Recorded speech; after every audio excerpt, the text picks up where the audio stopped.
Lock and load. All set. Good evening. Will the meeting of the Planning and Zoning Commission for Wednesday, October 16, 2019, please come to order. For the benefit of those who may not have participated in the Planning and Zoning Commission meeting, our procedures are as follows. 1, the Secretary will read the legal call of the meeting as published in the local newspapers. 2, the applicant will be invited to come forward and present the case, explaining to the Commission and others present what is being requested of this property. Comments of town agencies will be read for each application if there are any. There will be clarifying questions from the Commissioners. 3, there will then be the opportunity for clarifying questions from the audience. First, those who wish to support the application may come forward. Second, those who oppose the application will then be invited to come forward. As this is a public hearing, it must be recorded. It is necessary for speakers to identify themselves, state their name and address before addressing the Commission.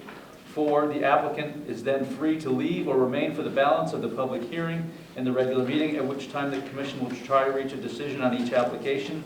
Each applicant will be notified in writing as to the decision of this Commission, has the right to appeal to Superior Court if desired. 5, decisions of this meeting are available the day after the meeting by calling the Planning and Zoning Office, 453-8039, after 9 a.m. Seated this evening are the following members: Sean Cosgrove, Richard Wallace, Seinfeld Johnson, Alan Brown, Scott Edmonds, Jason Marchi will be an alternate, Jamie Stein, Frank DeAndrea. Town staff present are Aaron Mannix, Lisa Piombino, Kevin McGee, and our videographer is Ron Johnson. As our secretary is not here, I'm going to ask the vice chair to read the legal notice. Thank you, Mr. Chairman. Notice is hereby given that the Guilford Planning and Zoning Commission will hold a public hearing on October 16, 2019 at 7:30 p.m., location being the Nathaniel B. Green Community Center, 32 Church Street, Guilford, Connecticut, in the Montucket Room on the second floor for the following purposes. Bennett Hall Trustee, 135 Old Quarry, Narrow Island, Map 6, Lot 6B, Zone R5, coastal site plan for a 2-lot subdivision. Michael Lodano, 18 Graves Avenue, Map 40, Lot 18, Zone R1, special permit per section 273-13-3 to change one non-conforming commercial industrial use to another non-conforming use as a 2-family residence in an R1 zone for a total of 3 residential units on this property. Copies of these applications are available for inspection at the town, in the office of the Planning and Zoning Commission, Town Hall South, 50 Boston Street, Guilford, Connecticut. At this hearing, persons may attend and be heard, and written communications will be received. Dated this 24th day of September 2019, Philip Johnson, Chairman. Thank you very much. First item on the agenda is Sean Portley, 65 Sachems Head Road, map 21, lot 22, zone R5, coastal site plan application to remove existing single-family dwelling and associated utilities and construct new single-family dwelling, a permanent driveway, utilities, subsurface sewage disposal system. This is continued from the 18th of September, and the deadline to close this hearing is this evening. So is Mr. Portley here? Yeah. Good evening. Hi.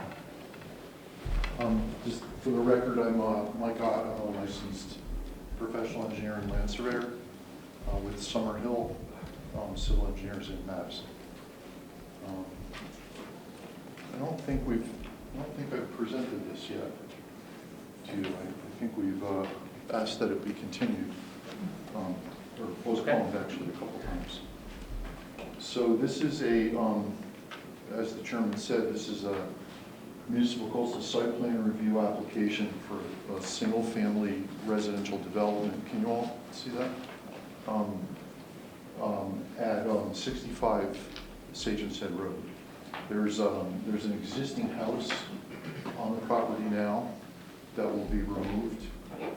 It is maybe difficult to see, but it's in the lower portion of the lot topographically, closest to Sachems Head Road. The proposal is to remove that home and construct a new home. There's a significant elevation difference on this lot, probably elevation 5 or so, down near Sachem's Head Road up to elevation 40 at the top of the lot. So the proposal is to remove the home, its utility services, its septic system, and construct a new home in the upper portion of the lot, some 38 to 40 feet higher than where the existing site is. There are inland wetlands on the lot, and there are tidal wetlands on the parcel also, which is actually why we're here. This proposal is within 100 feet of tidal wetlands or coastal resource, therefore it's not exempt from municipal coastal site plan review. Utility services will come from Sachem's Head Road and climb up the hill to the building. Driveway access is planned to be from Old Sachem's Head Road, which is an unimproved road at the top portion of the lot that runs out to Leeds Island Road, to State Route 146. So currently access is here, actually through the wetlands to this existing home. If this is approved, that will no longer be, access will be from the top. And I think that's really it, in a nutshell. If I can answer any questions, I'd be glad to. There are a couple of letters. There's one here from Carol Zemansky from the Department of Energy and Environmental Protection. I will read it quick if I can. Commissioners, thank you for referring this coastal site plan review received August 13, 2019 for review and comment. Project description: the project is a 1.2 acre waterfront lot with tidal wetlands frontage in the R5 district. The proposal is to demolish the existing house off Sachem's Head Road and construct a new residence with new driveway off the unimproved Old Sachem's Head Road. If the driveway will be located off this unimproved road, the town should state whether there is a commitment to improve the road for a single-family house driveway access. Since no elevations of the proposed residence have been submitted, we are unclear as to whether a basement is being proposed. The proposed residence is somewhat close to the flood zone, and flooding may possibly occur. Therefore, the property owner may wish to construct the residence on a slab rather than construct a basement and risk possible flooding. The commission and property owners should be aware that FEMA flood lines are not always accurate and periodically updated. The proposed residence is in an X zone, and a basement is FEMA compliant at this time. We commend the applicant for not increasing stormwater runoff by installing underground detention system.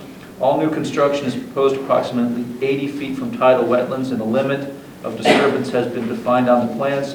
Silt fencing installed prior to commencement of construction activities will protect inland and tidal wetlands on the site. The commission may wish to place a conservation easement on a portion of the lot which contains tidal wetlands. Commission and property owner should be aware that future flood and erosion control barriers will most likely not be approved at this location, and the proposed house should be constructed so that no future flood barriers are required.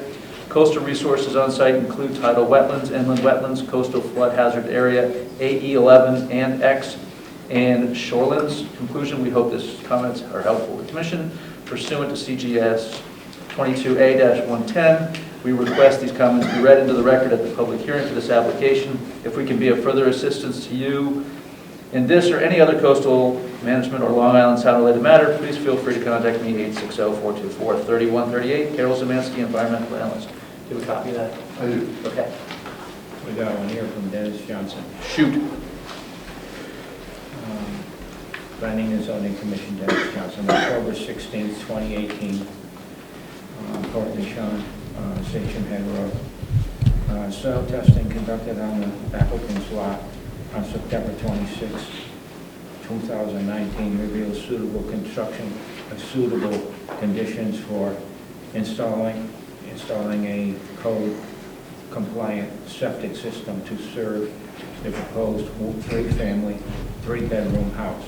The septic system design and water supply service for the new home will be provided in accordance with the engineer design site plan by Summerhill Engineering dated October 1st, 2019.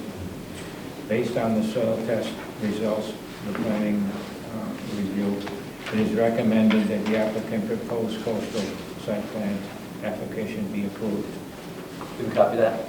No, I don't. You want it? That's okay, I'll be able to get it from you.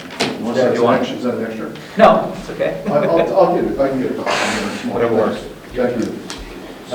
Jason, do you want to go ahead? Go for I'm it. going to do, okay, so this is from Kevin, date October 16, 2019.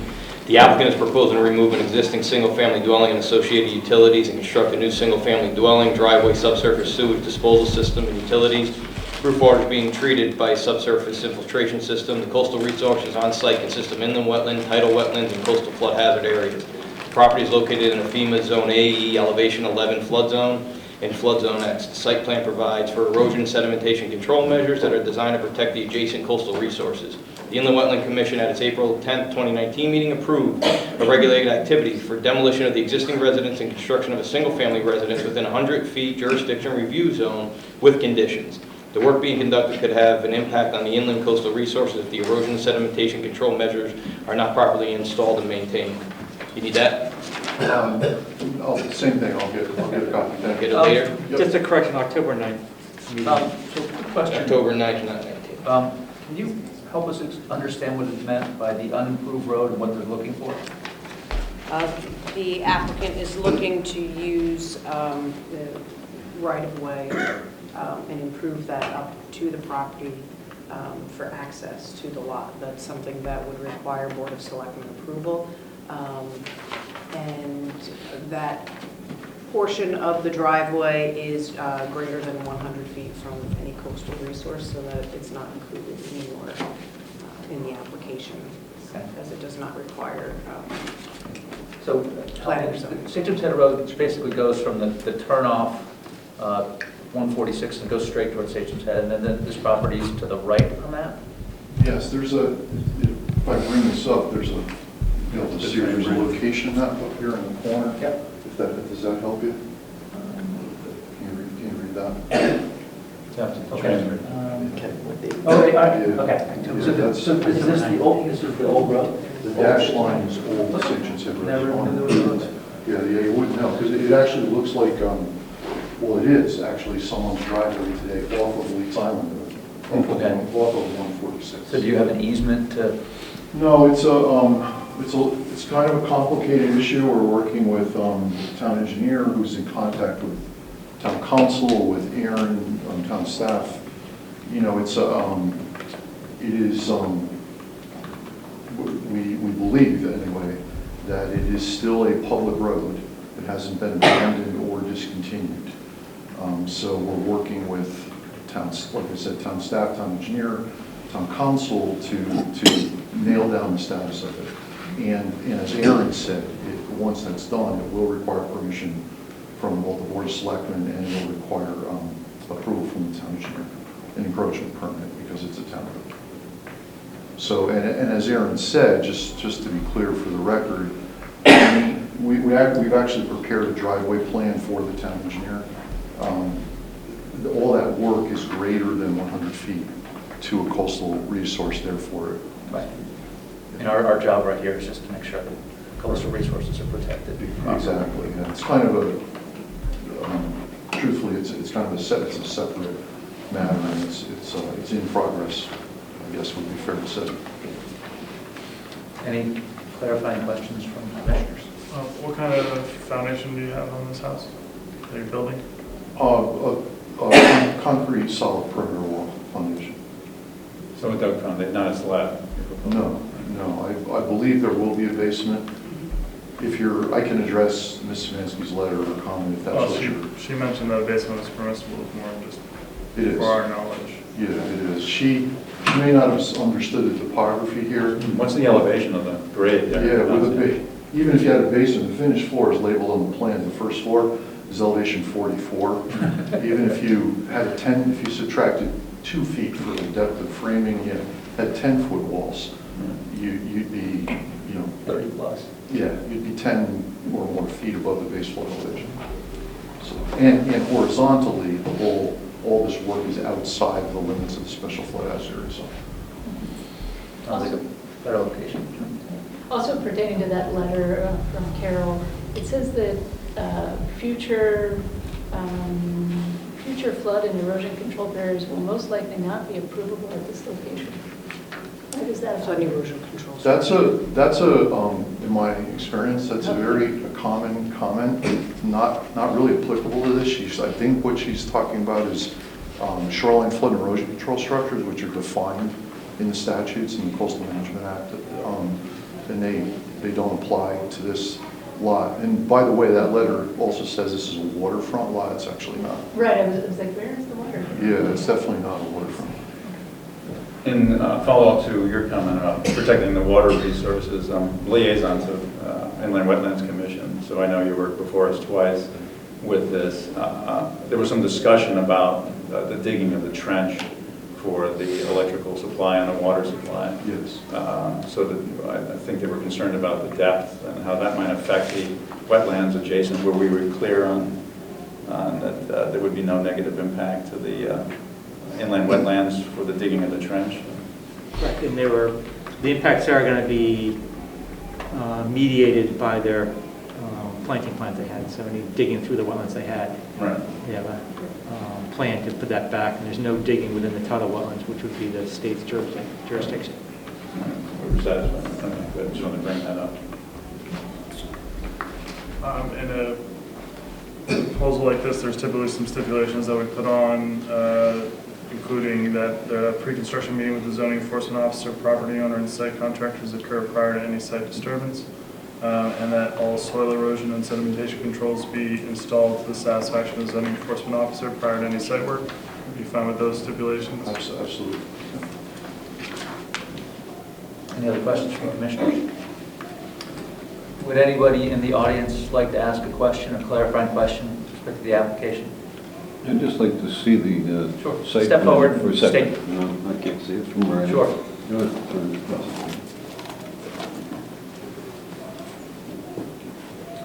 I will, just for the record, I'm gonna submit these to Aaron for the Terrific. record. Thank you. Yeah. These are revised based on the Wetlands Commission approval. While he's looking at that, do you also, I'm sorry, can I ask a question? Yes, please. Yeah. You said there's an existing driveway that goes through the inland wetlands. Do you also have? It's actually filled in, historically filled I in see. wetlands, yeah. Yeah, it's a gravel stone drive. So will you be taking that out or leaving it? I think the applicant wants to leave it. Yeah, we do not show it being removed. We do show the house, all the utility services, the septic system being removed. What the distance is from that sideline? No, I forgot my scale, but that setback, see, that says 20 feet, the side yard is 20 feet. So it's probably 30, a little over 30 probably. Sure. Would anybody like to speak in support of the application? Would anyone like to speak against the application? Move to close the public hearing. Second. All in favor? Thank you. Thank you. Next item, Michael Ladonna. Michelle, my bad. 18 Graves Ave, map 40, lot 18, zone R1, special permit application for section 273-13C to change one non-conforming commercial/industrial use to another non-conforming use as a two-family residence in an R1 zone for a total of 3 residential units on the property. Deadline to close is November 20th. Hi. Sorry about that. That's okay. That's okay. It's changing an industrial building into a residential. It's all interior work. We're not changing the footprint of the building. So I don't have a lot plan as far as that goes. I'm not quite sure. Michelle, you can, if you have copies of your plan, you can walk the commission through how it will. Oh, I wasn't sure if they received the folder that. No, Okay. so you should make a full presentation. Okay. All right, I didn't know. It's all right, we're sharing. We're good at sharing. The front page is what our vision would be from aesthetically from the road. So when you actually see the house, it's the house, and then the back building is a 4,400 square foot industrial building.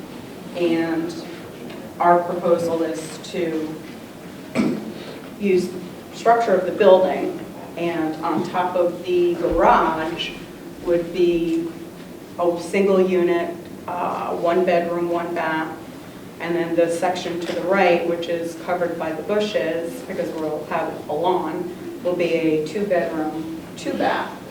The second page of that shows the existing parking lot would turn into obviously a driveway, and then the dark green would be the pervious soil that would be exposed and lawn. The garage is a 2-car tandem garage. Each unit would get a garage, so there would be off-street parking, and the house would still have its off-street parking. And the third page just gives generic measurements. I don't have anything positive because once we start doing the septic and measuring the garage and turnaround as far as cars pulling in and out. So to the left, to the right of the firehouse, when you're looking at the picture, that might be 12 to 13 feet of lawn by 75 feet deep. So from the road, it literally looks like a house and a garage. And then there's a copy of, I did a boundary survey, but nothing deep. The next page just shows the 2 garage and the egress into each unit. The very back of that building would be landlord, us. It's a huge building, so we can't make it that big. So we'll have our own storage there. The next page shows the loft itself.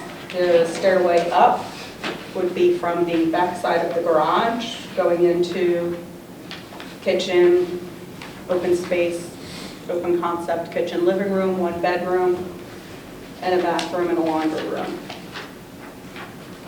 And then the next page is the supporting walls of the building to the right, which would be the single unit. And there's solid black lines, and then of course the exterior line. That's all the interior.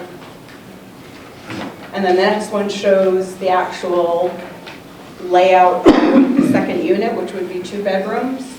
The first portion is an open concept kitchen living room, walking into a hallway where there's a bathroom to the left, laundry room to the right, the hallway to the garage, which would be the egress, and then 1 bedroom with a walk-in closet, then a master suite with an ensuite and a big walk-in closet. But again, we're not changing the footprint of the building. We're using the existing structure with just the 2 units, and it'll still be off-street parking. The aesthetic of the building itself, as far as that, the asphalt siding that's currently on the building is covering cedar clapboard siding, so we're hoping that when we remove the asphalt, that we hope to retain the building and its New England charm. Window boxes, shutters, to conform with not only historical Guilford, but also the neighborhood itself. It will no longer be an eyesore, we hope. Do you know offhand what are the regulations with respect to the number of residential units on a parcel in itself? Yes. I would need a special permit, if that's what you're asking. I'm just curious, like, Aaron, can you help me out on that? In a residential in an R1 zone, a single-family dwelling is a permitted use, and a 2-family dwelling is a permitted use in one structure. It is also allowed by special permit an accessory apartment. If you had a So we turn the house into the accessory apartment and the No. other So this- building into the 2-family? No, the existing, the property is, the use on the property are non-conforming, and meaning there's a single-family residence and an industrial use in the back building. The special permit application before you today is zoning regulations do not allow you to change any non-conforming uses without coming to the commission for a special permit. The commercial use is the non-conforming Correct. aspect of it. That's the legal, and so that portion of the building, the applicant is before you seeking a special permit to convert an industrial building into a two-family. So it will still remain a non-conforming property with a total of 3 units on the property, 2 in the rear building and a single-family residence in the front. The section that you're looking at here is 273-13. No non-conforming use of land, buildings, or other structures shall be changed to any use which is substantially different in nature or purpose from the existing non-conforming use, except to a use which is permitted by right in the district, unless a special permit is granted by the commission pursuant to Article 10. And upon further finding that this new use will have no greater injurious impact upon the surrounding area than the existing use. In this case, it would probably make less of an impact. I guess it all depends on what they're doing. Is there currently industrial activity in the building? No, it's been vacant since January of 2017. But it could be. I guess. Correct.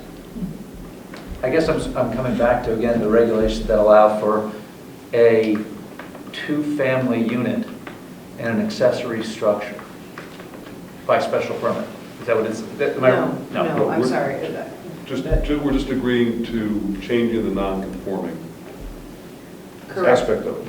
So we've had some applications before you before, as far as if it's a non-conforming use in a particular zone and someone comes in to change that particular use.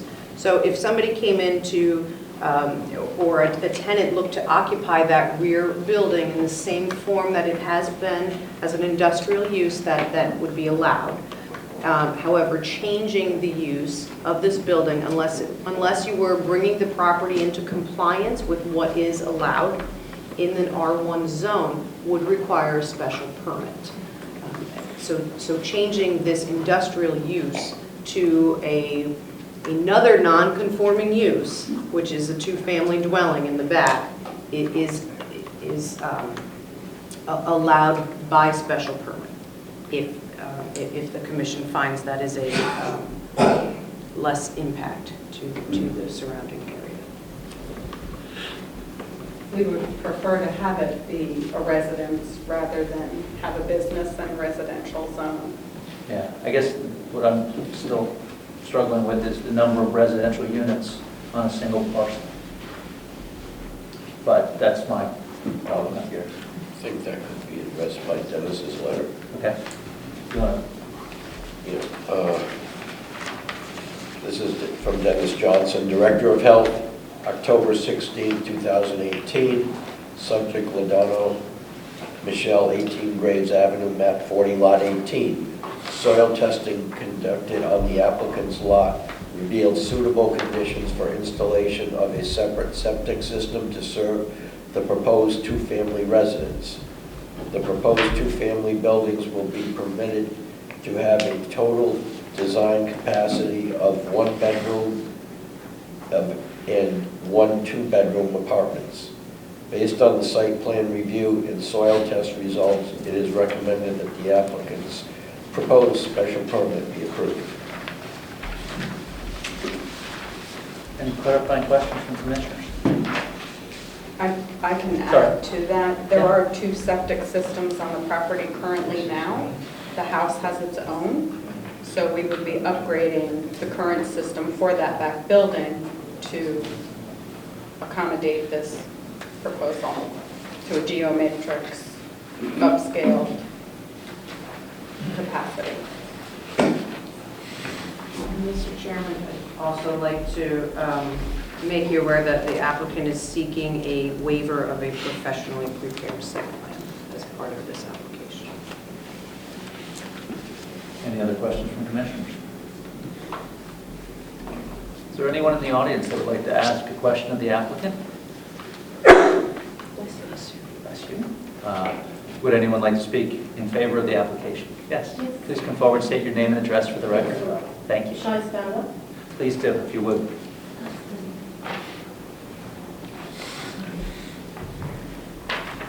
Hi, my name's Liz Maranka. I'm a homeowner at number 28 Graves Avenue, and I have a letter that I'm going to leave with you, but I'm just going to read this out. The letter comes from myself, my husband there, who also co-owner of 28 Graves, and from two other homeowners in Graves Avenue, Kathy Head, who couldn't be here tonight, at number 27, and Sarah Nelson at number 46. So this is concerning the application for special permit for 18 Graves Avenue in Guildford Town Centre National Register District. Regarding the special permit application from Michelle Lodano of 18 Graves Avenue to change the property from non-conforming light industrial use in an R1 zone to another non-conforming use as a two-family residence, we are in favour, conditional on a full design review as described below. We are the homeowners at 28 Graves Avenue, which is the second house from number 18 on the same side. At number 27, which is second house from number 18 but across the street, and at number 46, which is a little further up the street on the same side. Graves Avenue is a very special residential street in Guildford Town Centre, part of the Town Centre National Register District. It's one block from Guildford Green. It has many owner-occupied restored antique homes, as well as a few rental properties, and is a real neighbourhood. Graves Avenue borders the Town Centre Local Historic District, and in recent years there have been efforts to expand the district to include Graves Avenue.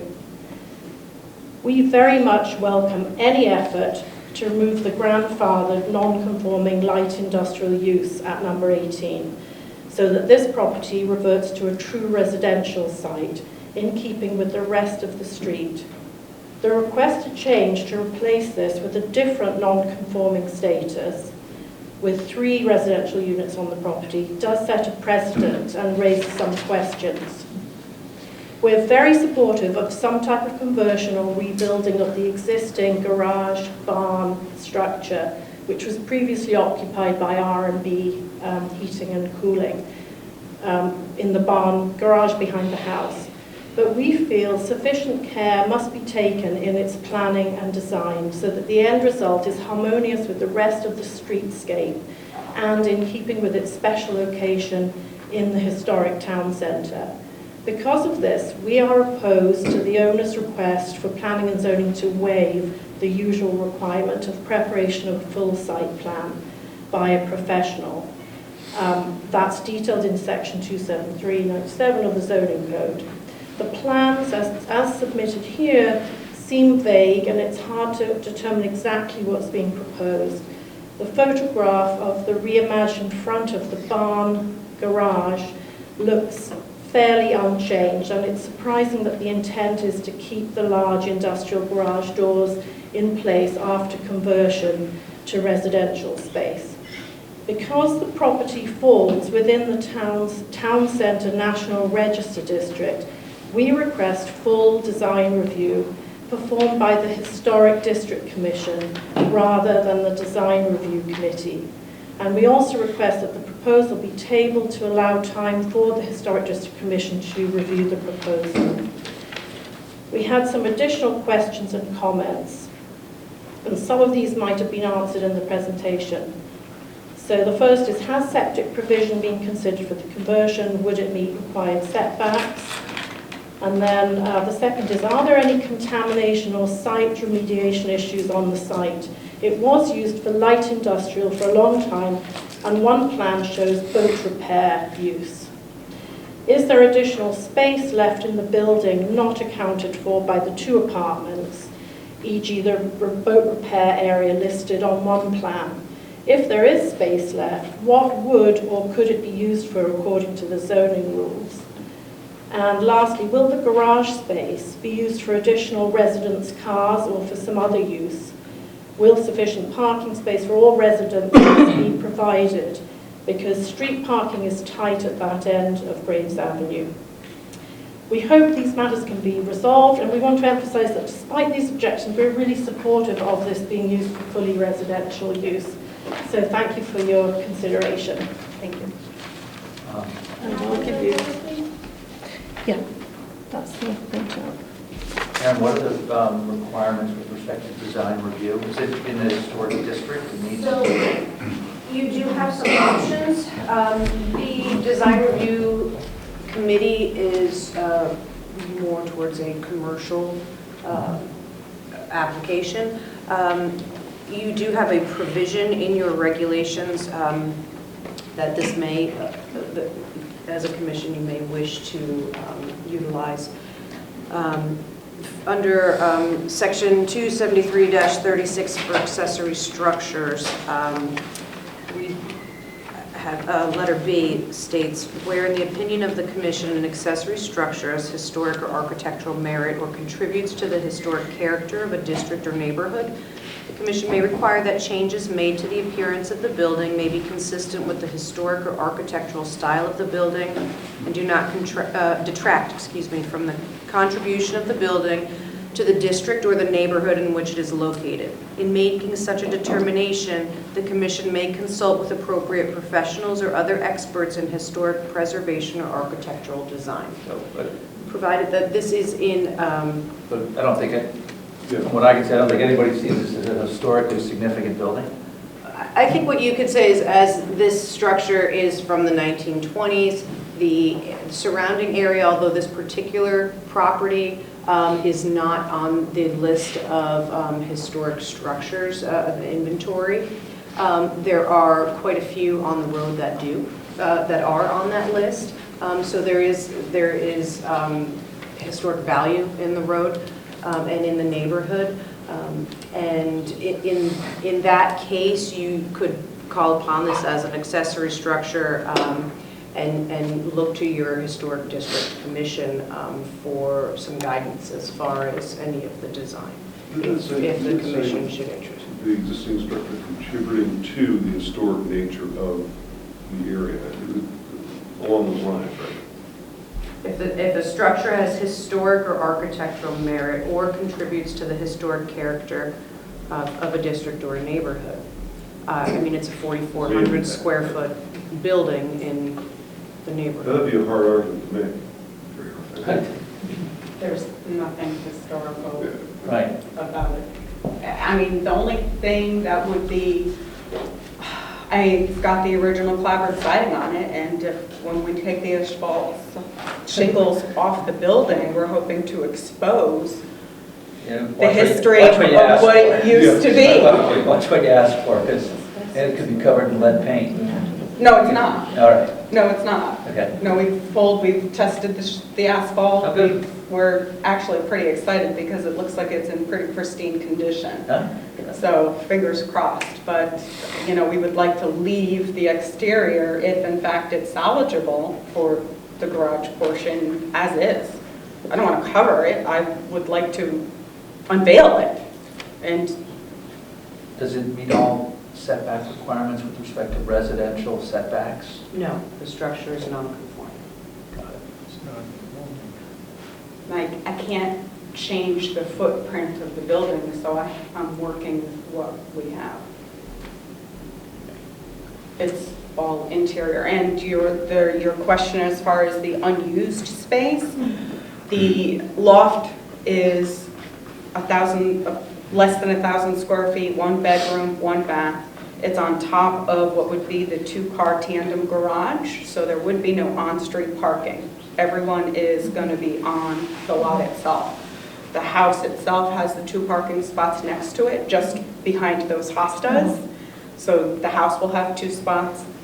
The unit upstairs has 2 spots. They'll have a spiral staircase up to their apartment, a door, egress interior, and then the unit, 1 single floor. The only space is it's enormously high. So it's not 2 floors, it's 1 floor. It would be like this building, we're actually putting in a ceiling. They're not going to have an attic, they're not going to have storage, they're not going to be hoarders. Our target our target audience would be single, professional, retired. I already have a retired couple interested in the first level, 2-bedroom, no kids, a couple of grandkids. The space in the back, like I said, that's going to be ours. Snow blower, shovels, when we have to work on the property. This is going to be a project that we have to obviously work on, so I have my spot all in the back. Where the boat repair was, there's a steel I-beam about 2/3 of the way down the building where the garage is, and that whole back part will be walled off. And again, I'm not giving them all this storage to be hoarders and cramping in. I'm empathetic to the concern of neighbors whenever it comes to design review. Have you chatted with the Historic District Commission and/or Design Review to get any feedback from them? I didn't, because it's not in a historic district. APSA, born and raised in Guilford, Guilford High School graduate. I love Guilford. This property has been in my family for my entire life, so we worked very hard to keep it, and we want it to be an unveiling and an asset to the neighborhood, not an eyesore. Promise.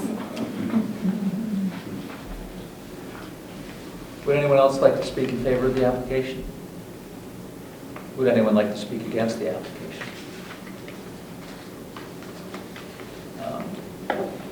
If I could just Sure. clarify the historic district, this particular property, it abuts the local historic district boundaries, but it is within the National Historical Register District, which it is not necessarily under the local Historic District Commission, but the Historic District Commission can offer those types of advice. And I think the point isn't that it's necessarily in the Historic Commission that it contributes. The point is that it abuts and therefore has an effect on the Historic District. And that seems to be the concern, is that it doesn't detract from the abutting historical district. And that seems like that's why they're requesting some outside overview on it. My inclination is, it might not be a requirement, but because it is abutting, that you at least consult with the Historic District Commission. I don't believe that you'd be subject to anything that they would want or say, but I think you might get some good feedback. They can at least provide feedback on what it could look like, what it is that constitutes a Guilford residence. That's not a professional site plan, that's an elevation is what I think they're looking for. Correct. they could recommend types of materials. Right, they could recommend materials. I don't know if they go so far as paint color, I don't really know too much about it, but yeah. Types of trim, that sort of thing. Does that make sense?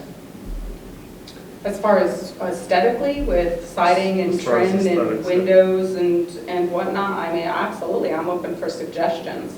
I do want to leave the garage doors, though. That my father's business was in that building for a whole lot of years, and we purposely replaced the garage, the depilated garage, and put the windows in the other garage to bring it back to how my father had it.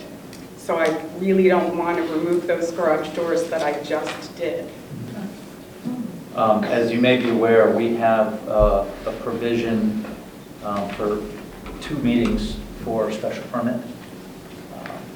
We have the option to waive it. I'm inclined to personally say that this one should go to a second, primarily because I'd like to hear what feedback, if any, you can get from the Historic District Commission, as well as if there are other neighbors that might not be aware of this, to give them the opportunity to speak in favor or potentially against.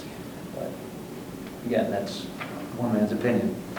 So are we talking aesthetically as far as color and trim and whatnot? Because Not again, on the I condition. can't change the footprint of the building, so I apologize for my unclarity on it.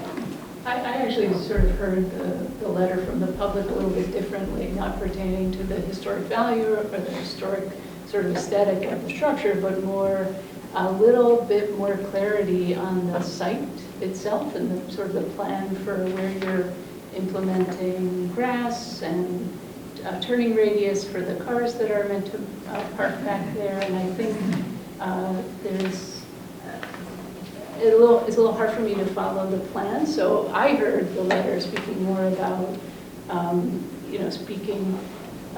asking the commission not to waive the professional site plan.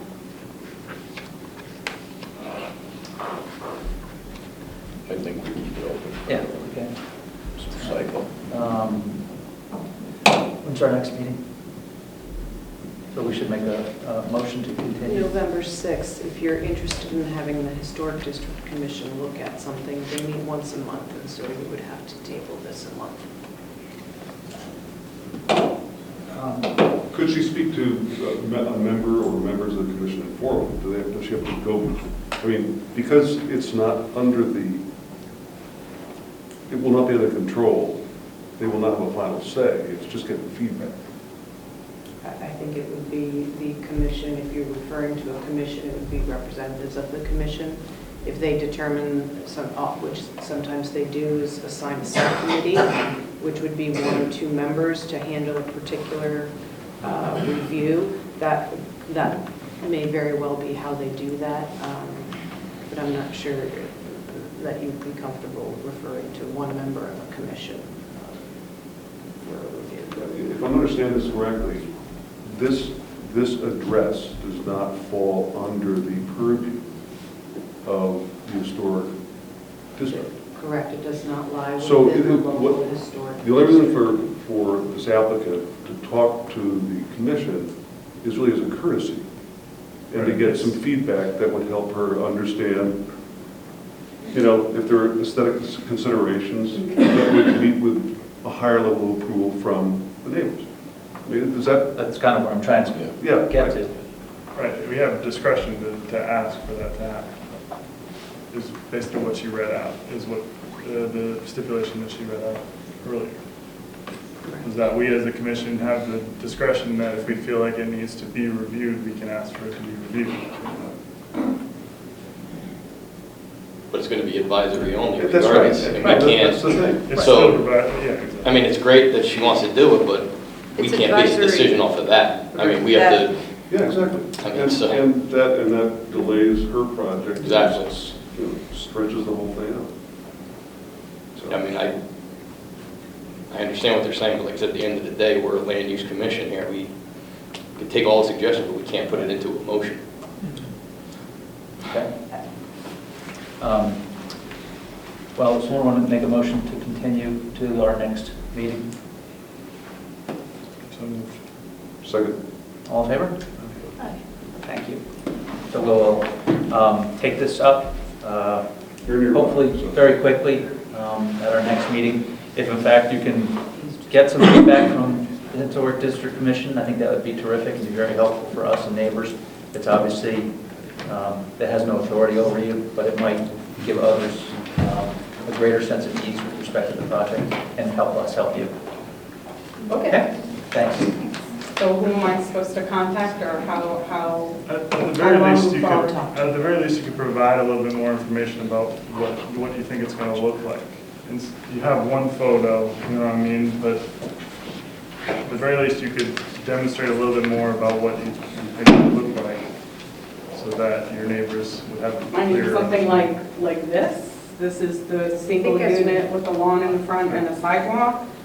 And then this is looking over at it, where they would come out of the garage and they'd be able to turn around there and then pull straight out of the street. Is that something that you mean? Sure, I'm not sure if your neighbors have seen it or not. So yeah, I think if we we wait. could, You've If already we can- continued this we've public continued hearing. this, so if you want to So, bring those I think to the staff- next meeting, that would be terrific. We'll try and move through this quickly as we can. Okay, I mean, they're not to scale or anything, it's just, I think staff can work with you on that and referring.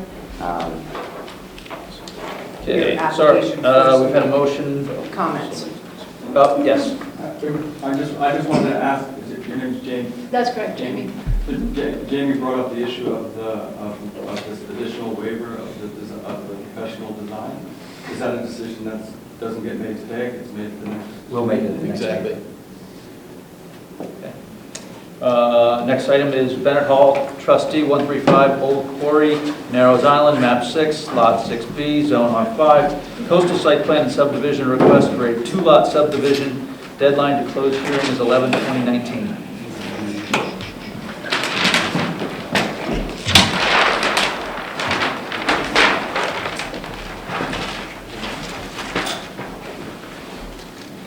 For the record, I'm Mark Young. I'm a land surveyor with Waldo Associates, representing Bennett Hall, the owner of this property.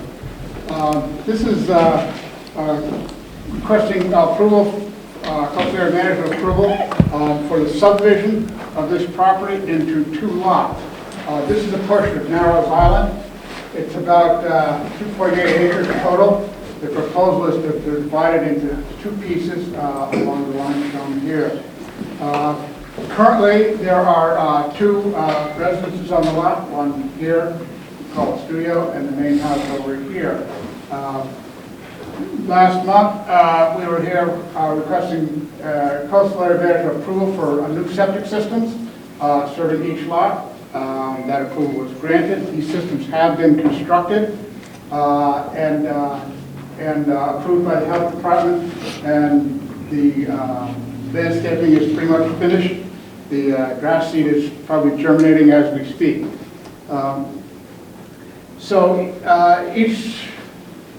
Each residence will have its own septic system in accordance with the state health code. Besides that, which is completed, we anticipate no other construction, no other change to the property, no other physical change. We are providing a conservation easement. It's about 12.5% of the total area. This will be our open space requirement, and again, no activities at all out here. So overall, we're basically just dividing it in 2. No observable changes. No effect on any of the coastal resources.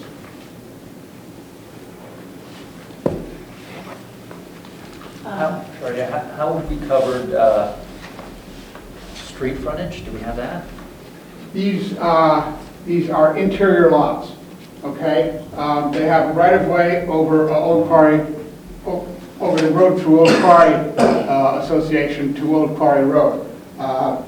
This is R5 zone, so 60,000 square feet is required for an interior lot. Lot 1 has 74,637. Lot 2 has 49,000, which is less than the requirement. We were granted a variance from the ZBA for the lot size about 3 years ago. And also, too, we provided an easement across Lot 2 to serve Lot 1. Driveway easement, there's another utility easement also. So overall, I'll cover a few more points later, but this, in terms of strictly coastal area management issues, there's basically nothing happening here. It's pretty much a paperwork exercise. The only activity was the septic systems, which was approved and are complete. So there's a studio on one side and a regular big house on the other side? Correct. Yeah, Was that subdivided before? No, this has been, the parcel, the island as a whole, it was divided into 2 pieces about 25 years ago or something, but for estate purposes. This parcel was sold about 20 years ago, and this residence was constructed at that time. So that was the first cut, and now we're here for subdivision approval. This public hearing, of course, is strictly for coastal area management issues. We'll be up here in a few minutes for subdivision. Just a question, is the island a part of the the association? No. Does the association need to vote on the? Association has no authority over the island. The association maintains the roads. This is right away number 3 or something. And the owners of the island have a right of way over that roadway. There's a letter here from the Department of Energy and Environmental Protection directed to Dirk Goss. Would you like me to read this into the record? Sure, if I could respond to that one too. Sure. Dear Dirk Goss, I have reviewed natural diversity database maps and files regarding the area delineated on the map provided for 2-lot subdivision with septic repairs on Narrows Island at 135 Old Florida Road, Parcel B in Guilford, Connecticut. According to our records, we have known populations of state species of special concern, common tern, I'm not even going to try for the Latin name, from this project area. Common tern are increasingly faced with habitat loss and degradation, 2 of the primary factors influencing the decline in Connecticut and resulting in their designation as a listed species. The nesting season for these birds extends from the end of March to the middle of August, and the birds could negatively be impacted if construction occurs during this time period. Recommendation work shall be concluded after August 15th and completed by March 31st of the following year to minimize potential impacts on this species. The result of this review does not preclude the possibility that listed species may be encountered on the site, and additional action may be necessary to remain in compliance with certain state permits. This determination is good for 2 years. Please resubmit NDDP request for review if the scope of work changes or if work has not begun on this project by June 28, 2021. Natural diversity database information includes all information regarding critical biological resources available to us at the time of this request. This information is a compilation of data collected over the years by the Department of Energy and Environmental Protection's Natural History Survey and cooperating units of DEP, private conservation groups, and scientific community. This information is not necessarily the result of comprehensive site field investigations. Consultations with database should not be substitutes for on-site surveys required for natural environmental assessments. Current research projects and new contributors continue to identify additional populations of species and locations of habitats of concern, as well as enhance existing areas. Such new information is incorporated into the database as it becomes available. The result of this review does not preclude the possibility that listed species may be encountered on the site and that additional action may be necessary to remain in compliance with certain state permits. Please contact me if you have any questions at 860-424-3592. Thank you for consulting the Natural Diversity Database, Dawn McKay. Okay, well, let me respond to that. The island and actually Wedge Hole Quarry lie within an area of interest that the wildlife folks have mapped. And basically, that letter, the key thing is the time of recommended time of year of construction. And it's a historical point now, but these septic systems were installed within the time bracket that was described in that letter. Furthermore, the proposal actually locks up a pretty substantial area that's a nesting area for terns and gulls. And so the proposal from a camp standpoint actually adds additional protection to the species referenced in that letter. Thank you. Do we have to read these other ones? I'm not sure, I have one that's not in your packet. Yeah, July 8th, there was a letter that you had. This is the referral, the CAM referral to the state for the 2-lot subdivision from Carol Szymanski. You want it? Submitted it to the record as well. So, I'm prepared to address that if someone wants to read it. what's that? I'm prepared to address that letter if someone wants to read it. Sure. Dear Commissioners, thank you for referring this 2-lot subdivision received July 1st, 2019, thus review and comment project description. Subject property is 124,125 square foot waterfront lot on Narrows Island in the R5 district, 60,000 square feet minimum lot size, which hosts a single family residence, deck, garage, as well as the detached cabana and studio. The applicant proposed to subdivide the existing lot into 2 lots. Lot 1 is proposed at 74,637 square feet, and Lot 2 is proposed at 43,674 square feet. It appears that proposed lot number 2 does not comply with the minimum lot size requirement for the district, and subdivision cannot be approved at this site. No construction of a residence is proposed at this time except for the addition of a second septic system and an upgrade to the existing septic system. We assume that the gravel driveway is a private right-of-way. Its ownership and the rights to pass are unclear. Coastal resources on the site are significant, including islands, beaches, dunes, coastal waters, rocky shorefronts, bluffs, escarpments, coastal hazard area, V15, AE12, and X title wetlands and shorelands. State permits. It appears that the island hosts 2 docks. Only one is a permit for house number 133. The dock off of lot 1, number 135, does not appear to be a pre-1995 structure and requires a permit from the office. The float appears to be 8 feet long by 16 feet wide, 128 square feet. Whereas we allow floats to be no more than 100 square feet. We respectfully request that the commission refrain from acting upon the subdivision until a permit application has been submitted to our office. The NDDB report, due to the presence of state-listed species on or near the site, no construction work included in the septic system installation or repair should take place between March 15th and August 15th. Conclusion, we hope this comments are helpful to the commission pursuant to CGS section 22A-110. We request these comments be read into the record at a public hearing for the application. If we can be further assistance to you or any other coastal management Long Island Sound related matter, please feel free to contact me, 860-424-3138. Sincerely, Carol Zemensky, Environmental Analyst 2. Okay, again, Dirk Ross from Walden Associates. First of all, I spoke to Carol. She now understands that we have a variance on this lot. So the comment does not stand regarding lot 1. Secondly, the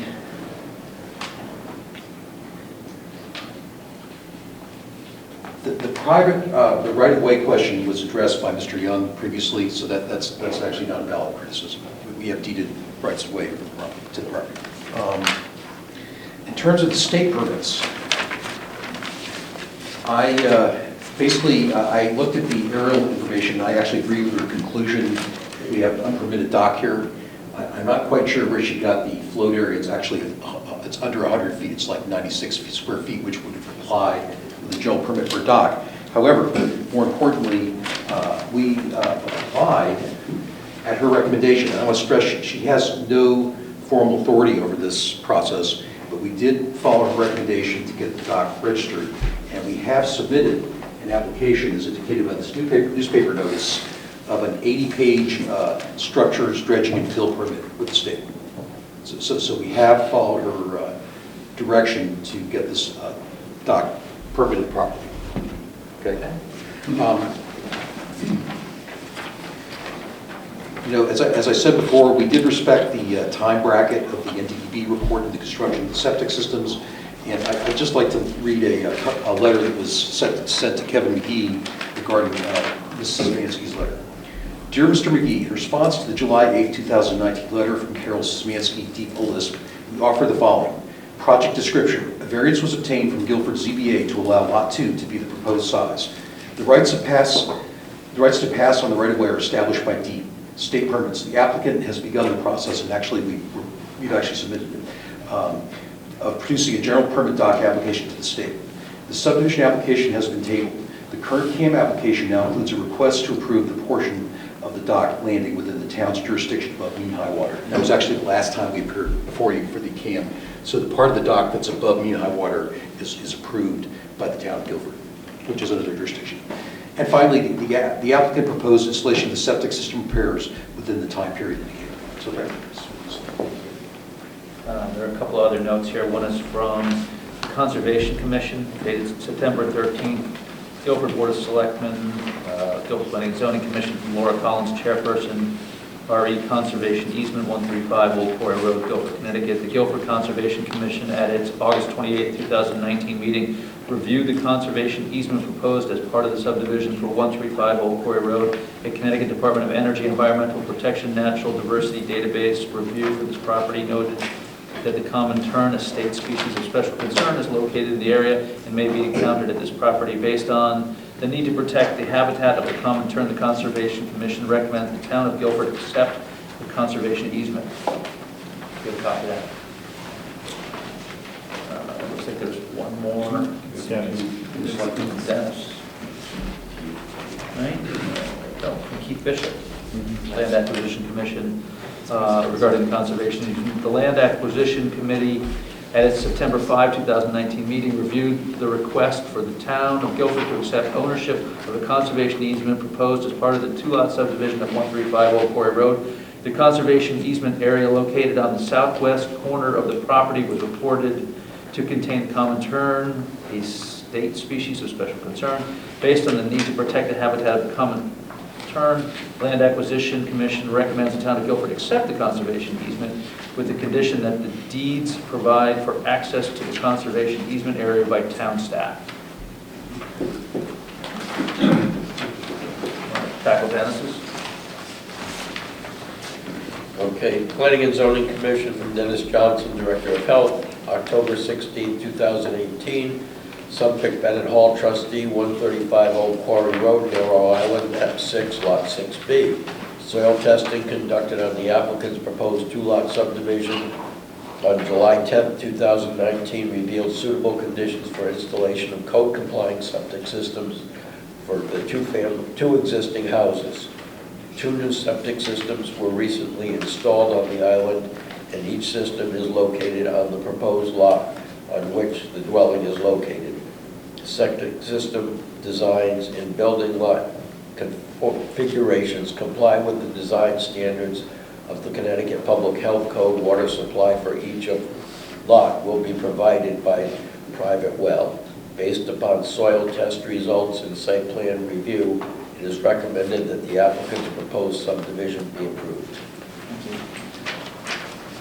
Any clarifying questions from commissioners? I have a question for Aaron. Assuming if this is approved, and is there another point where they would come before us if they wanted to actually build on these lots or replace the house that's there? Do they have to come before us again in that scenario? Within 100 feet of a coastal resource would fall within the coastal jurisdiction. Anyone else? Any clarifying questions from the audience? Our attorney would like to start. Oh, sorry. Yeah, Attorney Dan. If I'm not saying something right. Attorney Robert Lightsey, 37 Boston Street. My only purpose is to just report to you where we stand with the documentation of the conservation easement. You've heard why it's important and the value of the project and the NDDB satisfaction with respect to the common term and so forth. The document's been drafted, it's been thoroughly vetted, it's been reviewed and approved by your town attorney, it's been reviewed and approved by Mr. McGee, your town environmental planner. Obviously, you've heard the approvals of the Conservation Commission and the Land Acquisition Committee. It's also been approved by your Board of Selectmen. And so the next step is simply to take it to town meeting for a vote, and then it'll be in place basically for the amounts to, or approved to be in place, let's put it that way. Right. That's all. Thank you. Mr. Chairman, we forgot a letter here from Kevin. Well, if you could read that in, that would be terrific. You mind? I'll read it for you. Want to read it, Kevin? Save you some wording here. The property owner is proposing to subdivide a 2.85 acre lot into 2 lots, one with existing residence and the second with an existing residential studio. The property is located in the FEMA zone VE, elevation 15, AE, elevation 12, flood zone, and flood zone X. Coastal resources at the site are comprised of islands, beaches, dunes, coastal waters, rocky shorefronts, bluffs, escarpments, and tidal wetlands. All site coastal resources consist of tidal wetlands, intertidal flats, shellfish concentration areas. As part of the low-impact development guidelines, the applicant is required to review the Connecticut Department of Environmental Protection, Connecticut DEP Natural Diversity Database map, and submit a natural diversity database review request if the property is located within a mapped area. The NDDB review for the property noted the common tern, a species of state special concern, is located in the area of the property. In order to meet the open space requirements of the subdivision regulations, the applicant is requesting that they provide a conservation easement to the town of Guilford to protect the 15,394 square foot area of land located on the western portion of the property.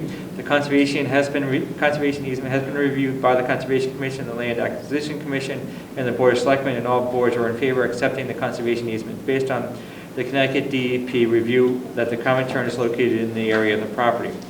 I recommend that the Planning and Zoning Commission approve the 2-lot subdivision with the dedication of conservation easement located on the western portion of the property in order to protect the common tern habitat with the following conditions.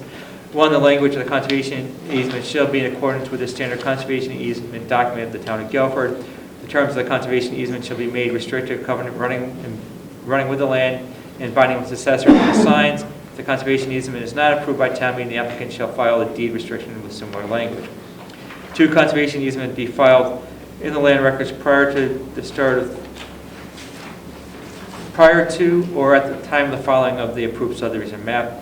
3, as noted in section 272-24 of the subdivision regulation, a digitized copy of the final subdivision plan should be submitted to the commission in a PDF form showing all property lines. If you note further in your package under your referrals, there is a letter from the Board of Selectmen regarding their acceptance and moving this on to town meeting. It's a matter later on your agenda. There is a letter forward regarding that. I just have a question. In the conservation easement agreement, is this publicly accessible? No. 15,000 square feet? No. Just a town staff. It's just for us to monitor the property. Staff can't even go on it without proper notification of the property owner. And Kevin, would it be fair to say the Conservation Commission kind of liked it that way? We presented this to them. Yeah, everybody. They didn't want it open. You don't want people messing around, especially with the habitat that's there. People really following the birds there. All right. Any other questions from commissioners or from the audience?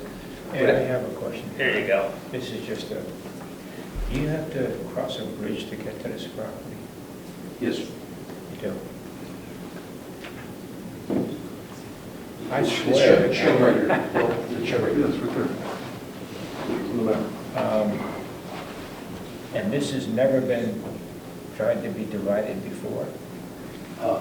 Yes, this end of the island, a little over an acre, was sold about 20 years ago. And this house was constructed at that time.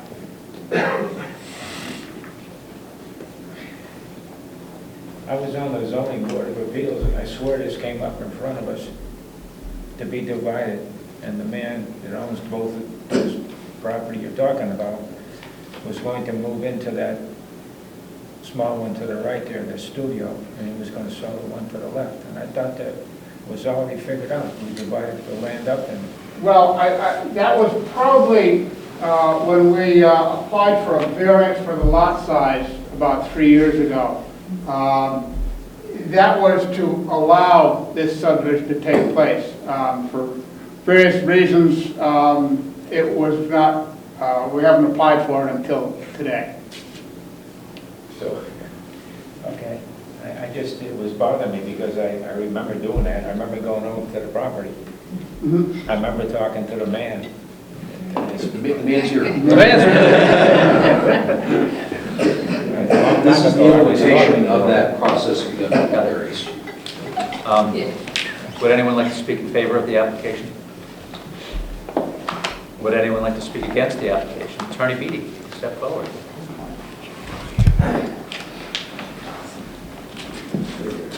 Good evening, Jeffrey Beatty for two clients tonight. The Old Quarry Association, which owns the roadways that access the property, and Theodore and Rosemary Jadek own the property at 133 at the northeasterly end of the island. And my address is 705 Boston Post Road here in Guilford. So the concern that my clients have is the Jadeks have a right, there's a right of way in favor of this property over this portion of their driveway, and the Old Quarry Association, I've got a copy of the map through the Old Quarry Association.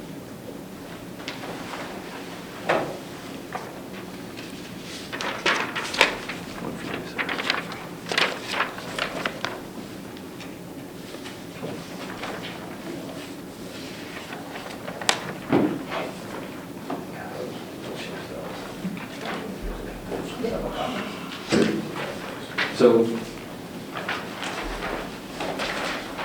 to the right side of the survey, where I've highlighted it, that's where That's the road in from Old Quarry Road, and then as it approaches, there's a circle, and that's where the right-of-way, and that's where the right-of-way in favor of the Old Quarry Association starts there. So that's private from where you see that kind of rotary in the midst there.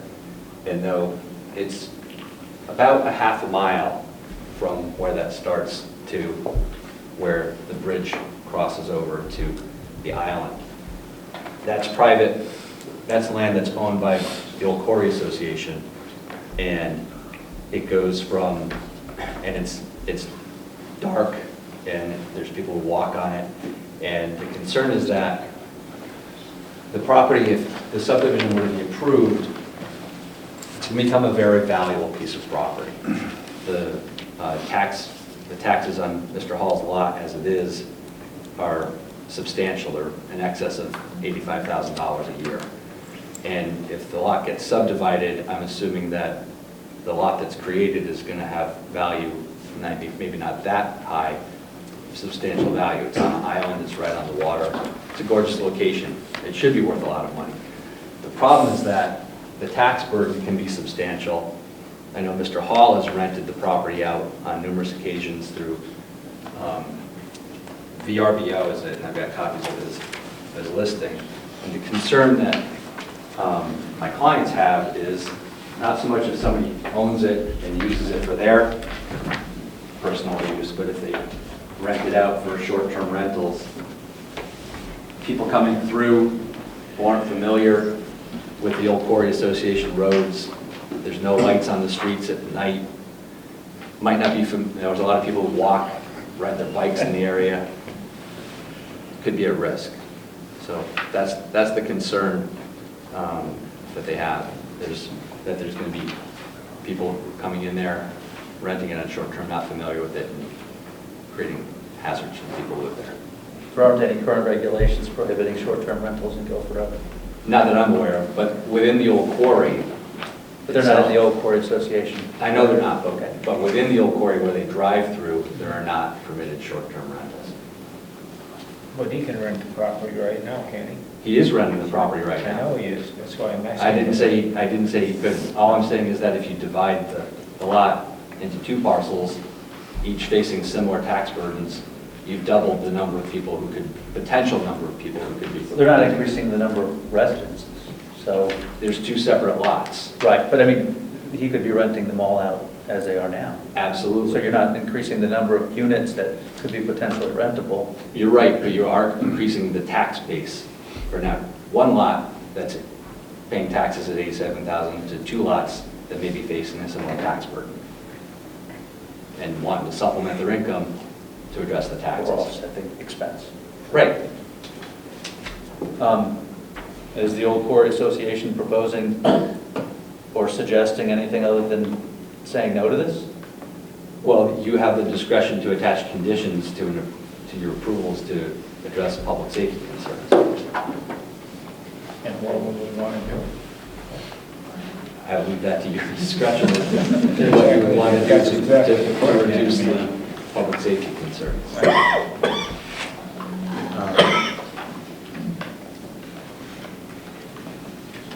Mr. Chairman, if I could just remind you that the public hearing aspect of this is for the coastal application, and this is not a re-subdivision application, and the subdivision It's just the management of portion of this will, correct, will be. I can repeat it all in a few minutes if you'd like.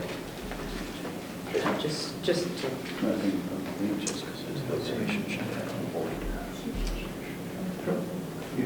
If you could be brief. What? Do you want to review it? Review what? He just said he could repeat himself. No need to repeat.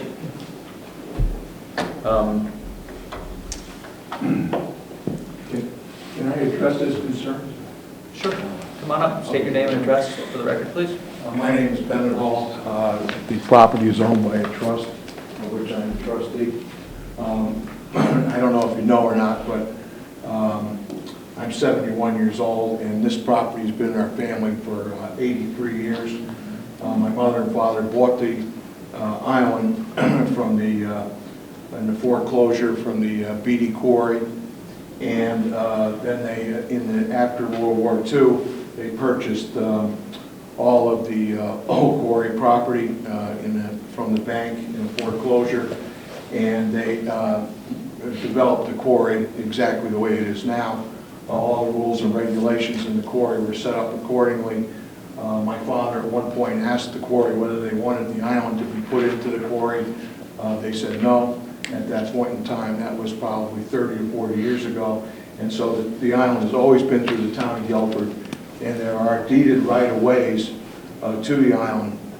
When back at 21 years ago, when I was trying to raise my children and keep the property, I found a financial headache, and so I sold off the existing part right here that had been subdivided in 1987 into 2 lots.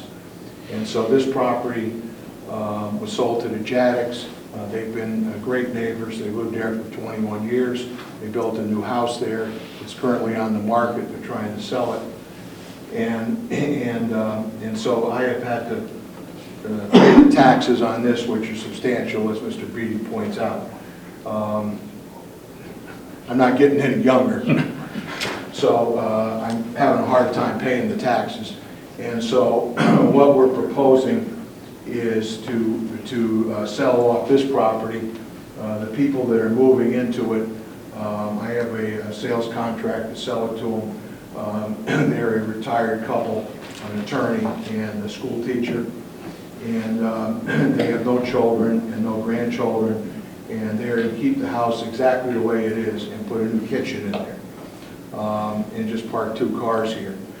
So this property will not be rented there. We're going to be year-round residents here. This property I'm going to move into. It'll be exactly the same way it is today. And I do not plan on renting this property because I'm hoping that the taxes will go down because the property being sold here is substantially less than the town has assessed the whole property for.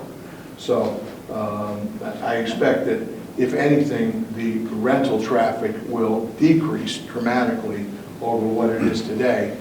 We do weekly short-term rentals in the summer. That helps me pay the taxes. And so there is currently a lot of traffic. We expect that this traffic will decrease dramatically, and we're not going to be doing any short-term rentals. It'll be strictly, if I'm away or something, it might be rented for a month or something like that to somebody. But at this point in time, we have no plans to rent it, nor does the new owner of the cottage. Thank you. I'm David Bianchi, I'm president of the Old Quarry Association, and I'd just like to make a few comments about David Diatri. David Diatri, D''A''T''I, 93 Old Quarry Road. I just want to give you a little historical perspective. Dennis family did in fact own the entire quarry, drafted all of the charter for the quarry, which provided for a limited number of lots and no rentals. They're very strict, very comprehensive charter. Dennis family did retain a lot at the very mouth of the Narrow Islands Bridge and the island. They sold off the lot at the mouth of the bridge for about $800,000 a number of years ago. They sold the other lot on the island for $1.7 million. So although I'm compassionate about high tax bills in Guilford, because I pay a very high tax bill living in the quarry, this is a subdivision of a subdivision. He subdivided it once, he's asking it to subdivide it again to pay for some unknown expenses, but the family has benefited a great deal by ownership of quarry and quarry property. It's our contention that there is no hardship here. We don't actually have to. Okay, well, it's our contention that this will, already we believe, is putting an undue burden on the old quarry right-of-ways. He said there'll be less traffic. He already sold off another island off of his island about a year or 2 ago called No Man's Island. He owns the Baines Island. Undoubtedly, that'll be sold off. and it puts more and more pressure on us. We are maintaining the road. We have no rights to his island. She clearly has a right over the roads, deeded back to 1947. However, it's our contention that this is nothing more than an effort to do additional subdivisions, which will inure to his benefit financially. And although he's very concerned about the local turns, I'm more concerned about the residents of the old quarry. Thank you. What if I respond a little bit to some of this? Attorney Robert Lightsey, I represent Mr. Hall. All very interesting, but I'm wondering what it has to do with the coastal site plan review. We seem to be allowing the public hearing to become a forum for issues that are relative only to the issues of subdivision. Of course, your subdivision tonight is not a public hearing matter. It's simply a public meeting matter. The whole issue of traffic and what Mr. Dietry has raised here really don't apply to what we're doing at this point in time. And I would suggest strongly that they not be particularly taken into consideration for the purposes of this particular public hearing. I don't see how they impact the coastal area issue whatsoever. Thanks. Understood. All right, we will take a short recess, time to change the tape, and no business will be conducted between now and then. Thank you.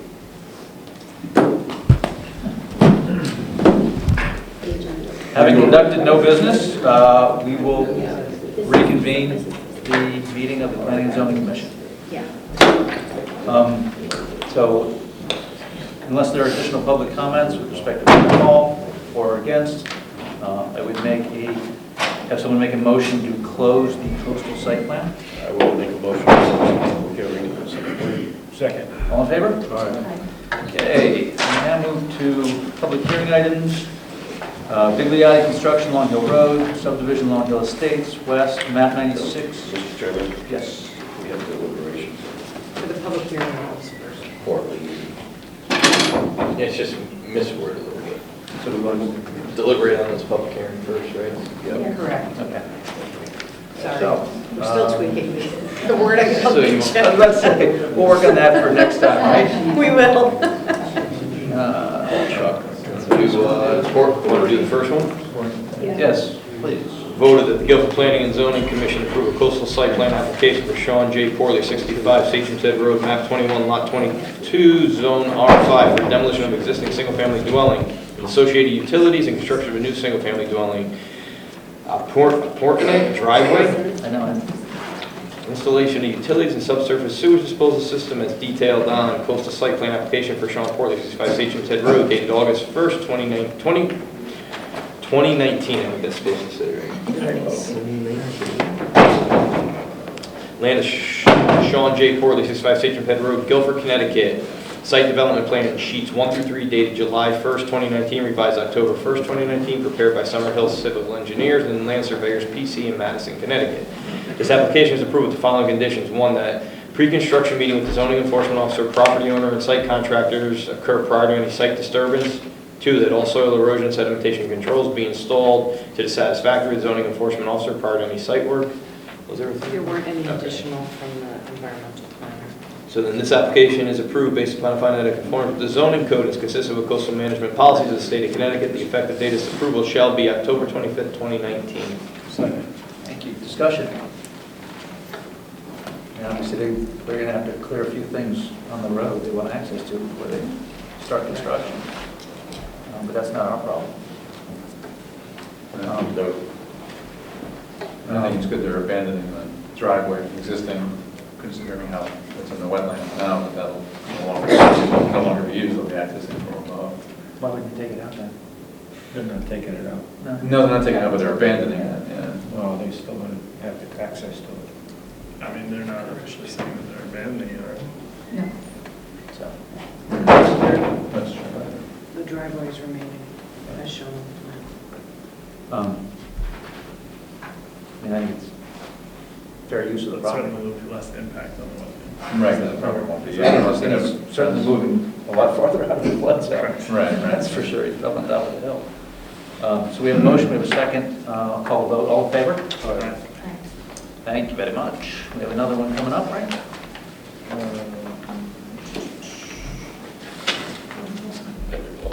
Bennett Hall. Are we going to do these separately or together? You may wish to rearrange the agenda to have the presentation for the subdivision application. I motion to move deliberation on the coastal site plan application until we've had a chance to review the subdivision application. Or amend the agenda, I guess is what I'm asking to do. Make it a second, please. Second. All in favor? Aye. All right, then we will wait on that one. Anything else? Ladonna's going to be the second meeting. So we will go to I'll public. make a motion to move to Bennett Hall for the first. Okay. Plan. Since that's fresh on our minds, that's fine with me. Someone like to second that? Second. All in favor? All right. Give us a quick.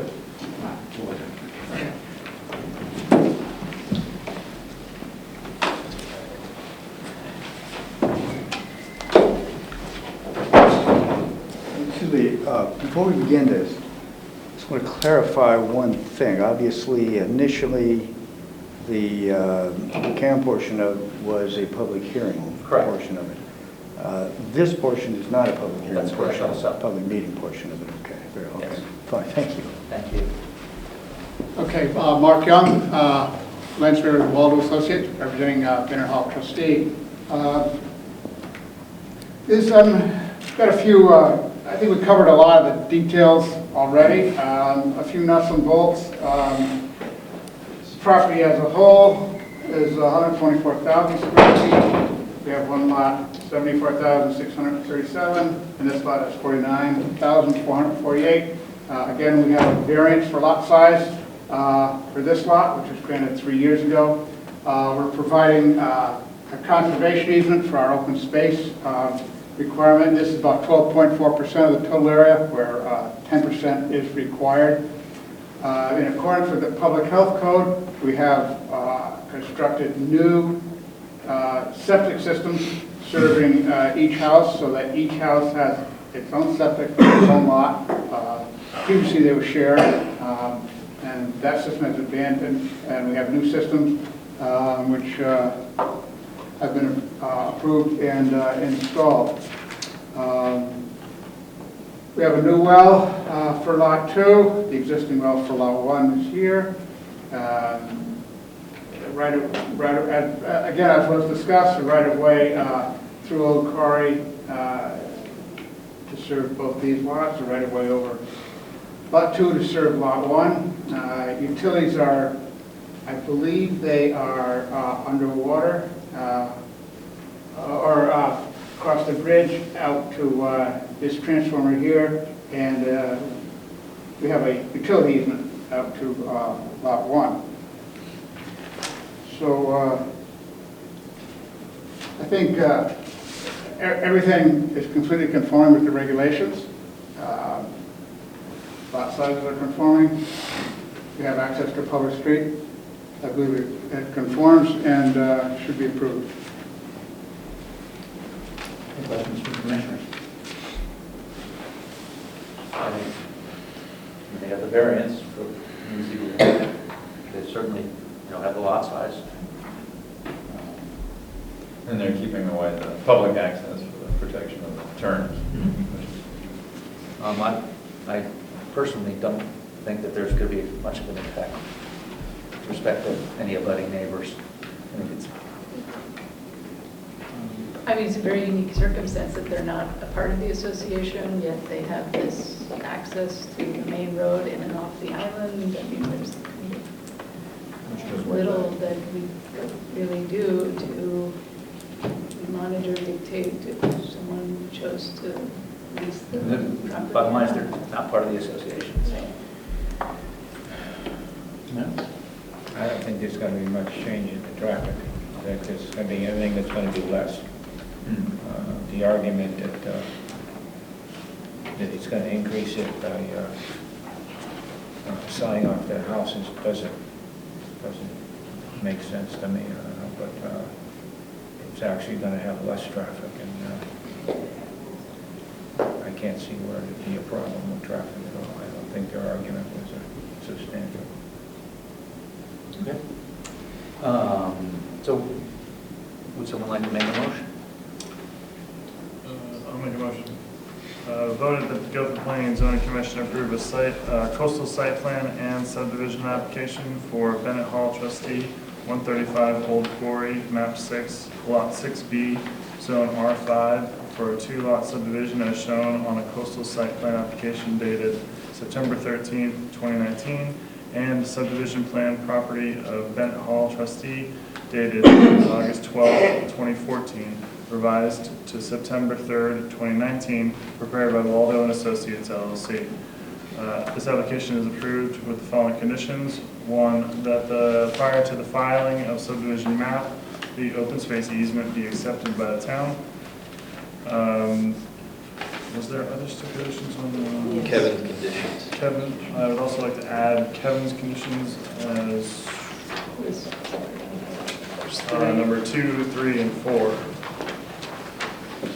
that were previously read into the record.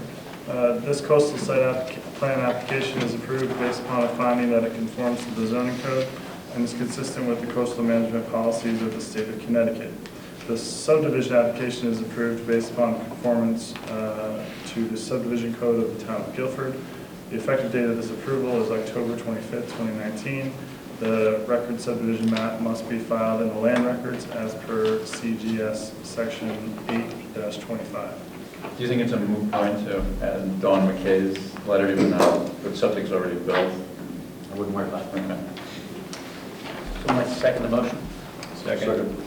Discussion? Just a question. Mr. Beatty raised the board's discretion to do some, I'm not quite sure what it was, but some to address public safety on the roads. And since the roads maintained by the association, can we really do that? Can we really say something about that? You know, I grew up fairly near there, and I think people are usually pretty cautious driving around in there. And it's a pretty straight shot from the circle. You know, it's not like you're making a lot of S-turns. And obviously, if the association felt that streetlights would benefit their safety, it would be at their option to install them if they so chose. I don't think the association would want to do that, but that's their business. It's a narrow road anyway. You wouldn't be driving very fast on it. So we have a motion. We have a second. I'll call the vote. All in favor? Aye. Thank you. All right. Moving on. Bigliotti, Long Hill Road subdivision, Long Hill Estates West, map 96, lots 1, 2A, and 1D, zone R5, special permit application for 31 lot open house space subdivision. Public hearing is closed the last meeting, and based on comments from the commissioners who drafted a proposed motion that is in your packet for review. And I believe you were saying that it was going to be referred to the town council. it has been, and comments were a few suggestions, but yes, Chuck And Andrews. again, this is just the special permit so they can bring forward their Correct. application. Correct. It's just, Correct. it sets the standards, right? And then through those standards now, they will bring forward a subdivision plan. Correct. Could this be longer? Might as well just get into it, right? Well, it's literally creating both standards, so it's pretty long, going to be very long for that reason. I'll propose a motion as quickly as possible. Voted that the Guilford Planning and Zoning Commission approve a special permit for Article 27 of the zoning code for an open space subdivision for Bigliotti Construction known as Long Hill Estates, 2103 and 2131 Long Hill Road, map 96, lots 1, 2A, 1D as shown in the following. Special permit application and associated documents dated July 11, 2019. Proposed open space bulk standards by Thomas A. Stevens and Associates, Inc., dated October 2nd, 2019. Residential open space subdivision, Long Hill Estates, prepared for Bigliotti Construction Co., Long Hill Road, Spruce Hill Drive by Thomas A. Stevens and Associates in Madison. sheets C1 through 11 dated and revised 9/11/19. This application is approved with the following conditions. 1, that a total of not more than 31 lots are approved as shown on the above reference maps. 2, that as specified in a memo from Director of Health to the Commissioner dated August 20th, 2019, all building lots will require septic systems designed by a professional engineer, that additional soil testing is required for design purposes as required by 273-215F of the zoning code, and the entire subdivision is to be served by public water. 3, that as specified in a memo to the Commission from the environmental planner dated August 21st, 2019, low-impact design practices such as not concentrating all the stormwater into a single detention basin, the use of a depressed island in the cul-de-sac for bioretention, and used Cape Cod-style curbing from station 8+0 to the end of the cul-de-sac shall be considered in the final subdivision design. Finally, in order to protect the eastern box turtle and wood turtle, recommendations in the August 5, 2019, I think that's what it's supposed to be, Connecticut DEP, NDDP, determination letter 201-908-311 dated August 5, 2019 shall be followed.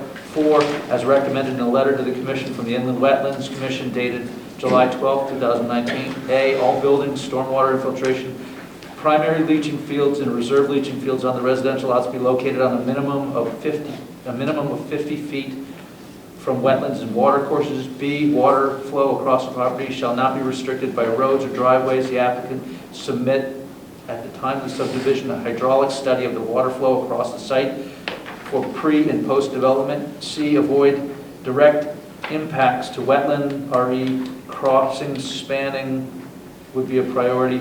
D, avoid blasting, reasonable prudent alternatives within 50 feet of resources. E, the dedicated open space be Class A open space classification, which is defined as private or public land that is maintained as undeveloped and essential to the preservation of natural systems and rural characteristics of the community and could provide a range of passive outdoor recreational opportunities. F, utilize as much Cape Cod curbing as possible. 5, the final subdivision design, the comments of the town engineer in a memo to the Commission dated September 18, 2019 be addressed. 6, the bulk standards proposed for the development and subdivision as provided in a statement from Thomas A. Stevens and Associates dated October 2nd, 2019 to be amended to state that residential accessory structures less than 200 square feet and less than 10 feet in height shall have a minimum setback of not less than 10 feet, and said statement be filed as part of the filing of the special permit with the town clerk. 7, the final plans for the subdivision include walkway along Long Hill Road, frontage and footpath from the end of the proposed cul-de-sac to the town-owned property, Baldwin School. 8, the deposition of any open space created pursuant to the special permit shall be in accordance with section 272-41 of the subdivision code. It is noted that the approval of the special permit authorizes the applicant of the application of a subdivision in accordance with the subdivision code based on a plan approved pursuant to the special permit. In accordance with 273-219B, the Commission specifically finds that the modifications to the area and bulk standards proposed for lots fronting on Long Hill Road will not adversely affect community character or important community resources. In addition, the Commission has deemed appropriate to permit interior lots as shown in the above reference plans in an effort to preserve substantial areas of open space and protect natural resources. This application is approved based on finding that it conforms to Article XXV11 of the zoning code, and more specifically as follows. It will protect important natural resources. It will contribute to the overall open space system for the town and neighborhood and will not result in small or fragmented open space parcels that do not provide community benefits. It will contribute to the establishment of an open space corridor and greenway along the West River. It will provide public access to other open space. It will provide for potential recreational areas, especially for hiking, fishing, and other passive recreation. This special permit is effective October 25th, 2019 upon filing with the town clerk. Wow. Breathe. Excuse me, sir, I'm sorry. Attorney Robert Lightsey, I represent the Smith family who owns this parcel, and I missed number 6. Could you do that again real quick? Let's see. 6. 6, that the bulk standards proposed for all development in this subdivision as provided in a statement from Thomas Stevens and Associates dated October 2nd, 2019, be amended to state that residential accessory structures less than 200 square feet and less than 10 feet in height shall have a minimum setback of not less than 10 feet, and that said statement be filed as part of the filing of the special permit with the town clerk. Okay, did I get it wrong? No. Kevin, any copy of it? Okay. Second. Good. Discussion? Been working on this for a long time. And again, this is the first step to the next step in the process. But Aaron, did this get reviewed with the Bigwee construction? I don't remember us talking about the sidewalk and a footpath to the. Those are shown on the set of. They're showed on the plans? Correct. Okay, thanks. I've walked this twice with inland wetlands people, and we've gone over it pretty thoroughly, so it's looking good. I mean, really what says it all is all these benefits that it's going to create for the town. yeah, I mean, the amount of land that's being dedicated to the open space is tremendous. It's great. It's really been. My concerns is addressed that it's, makes reference to still all concerns of town staff still have to be addressed as part of the work. Right, certainly, you know. Especially Janice's and Aaron's. So I made a motion, we had a second, had some discussion. I'll call the vote. All in favor? Thank you.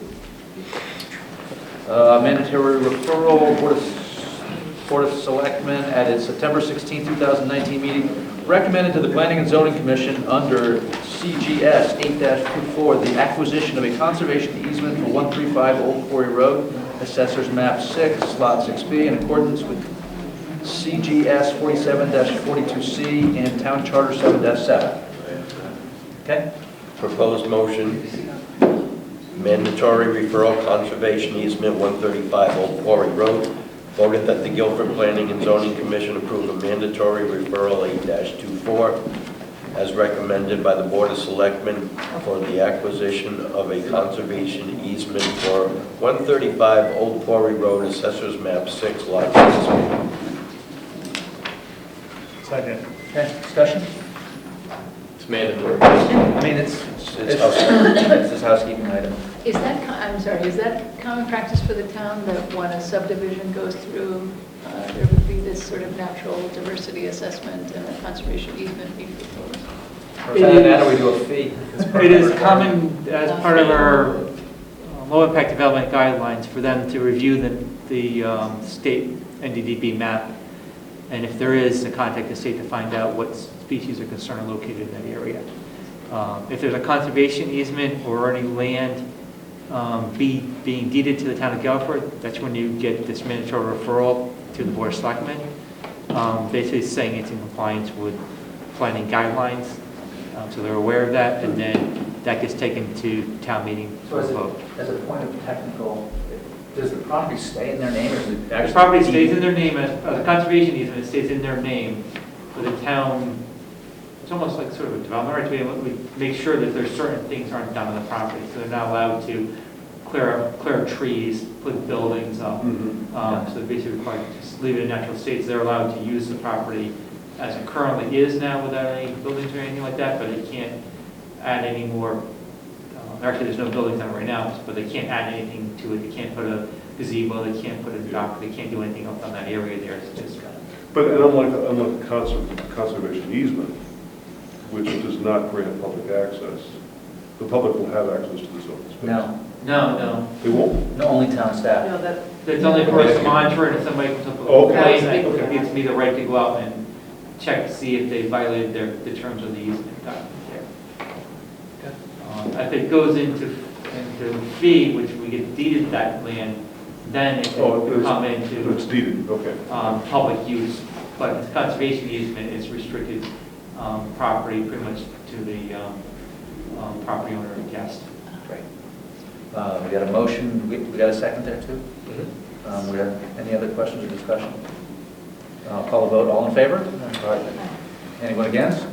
Abstentions? Motion carried. Post Road, sorry to make you wait so long. Post Road 640 LLC, 640 Boston Post Road, map 48, lot 25, zone TS site plan modification to allow for updates to existing building and revisions to parking and entrance. Good evening. Todd Anderson, Anderson Engineering Surveying Associates, 1054 Boston Post Road in Guilford. Here representing 640 Post Road LLC. McDonald's is over here. This was originally Emerson Supply, more recently New England Supply or something like that. We are taking the existing buildings, updating them into the current years. We want to take a unsightly piece of property, make it look nice. They are planning on relocating their operation here. They're going to make the building look a lot nicer. We are doing site improvements. We've been through the Wetlands Commission meeting with and reviewed it with them. We propose a lot of drainage improvements. Currently, there is 78% existing impervious coverage, with absolutely 0% of that being infiltrated into the ground. It all runs into a basin system and a drainage piped water course that runs under the property. We are taking away 6% of the impervious coverage and turning it into green space. We are also capturing 27% of the impervious coverage and retaining that in in-ground storage. So that is an improvement on runoff. When you factor in the additional green space and the captured groundwater or rainwater that will go into the ground, turns into a 35% increase overall. Another thing we plan on doing is there is a non-code entry and exit into the property right now, a non-ADA accessible space in front of the existing building. We plan on putting in a new entrance. We have preliminary verbal approvals from DOT to do all of this work, but they can't approve our application until we get your approval. So we're going to have 2 exits, one for left turn, one for right turn, one entryway that complies with DOT standards, new walk along the western portion of the property, a new section of walk on the eastern section of where the existing entrance is, ADA compliant parking for this building, ADA compliant parking for this building. We do have a lighting plan that shows proposed lighting on the site with 0 cutoff at the property lines. We are conforming the best we can to current codes and bettering the property immensely. Duo can go over the changes that will happen with the actual physical buildings. It's basically just essentially what we're doing is we're re-windowing and we're adding 2 new entries. That's really what we're doing. The basic building shapes are the same. We're basically just adding a new, in effect, retail presence here, opening up the corners of this easterly building here both ways so that you'll actually be seeing into the building and it'll be a nice presence of the street. And for the westerly building, we're taking the 1986 half-round windows that we've all seen and loved, and we are making them into something crisper and cleaner and simpler. We're taking the huge, bizarre awning that is on the other side of this building and turning it into a nicer, simpler entry like that. It's very simple stuff, nothing major. And all approved by the Architectural Review Board. Occupancy will be plumbing supply again, or do we know? Or? Plumbing supply to one side and rental with determined really by septic capacity for uses on the other side.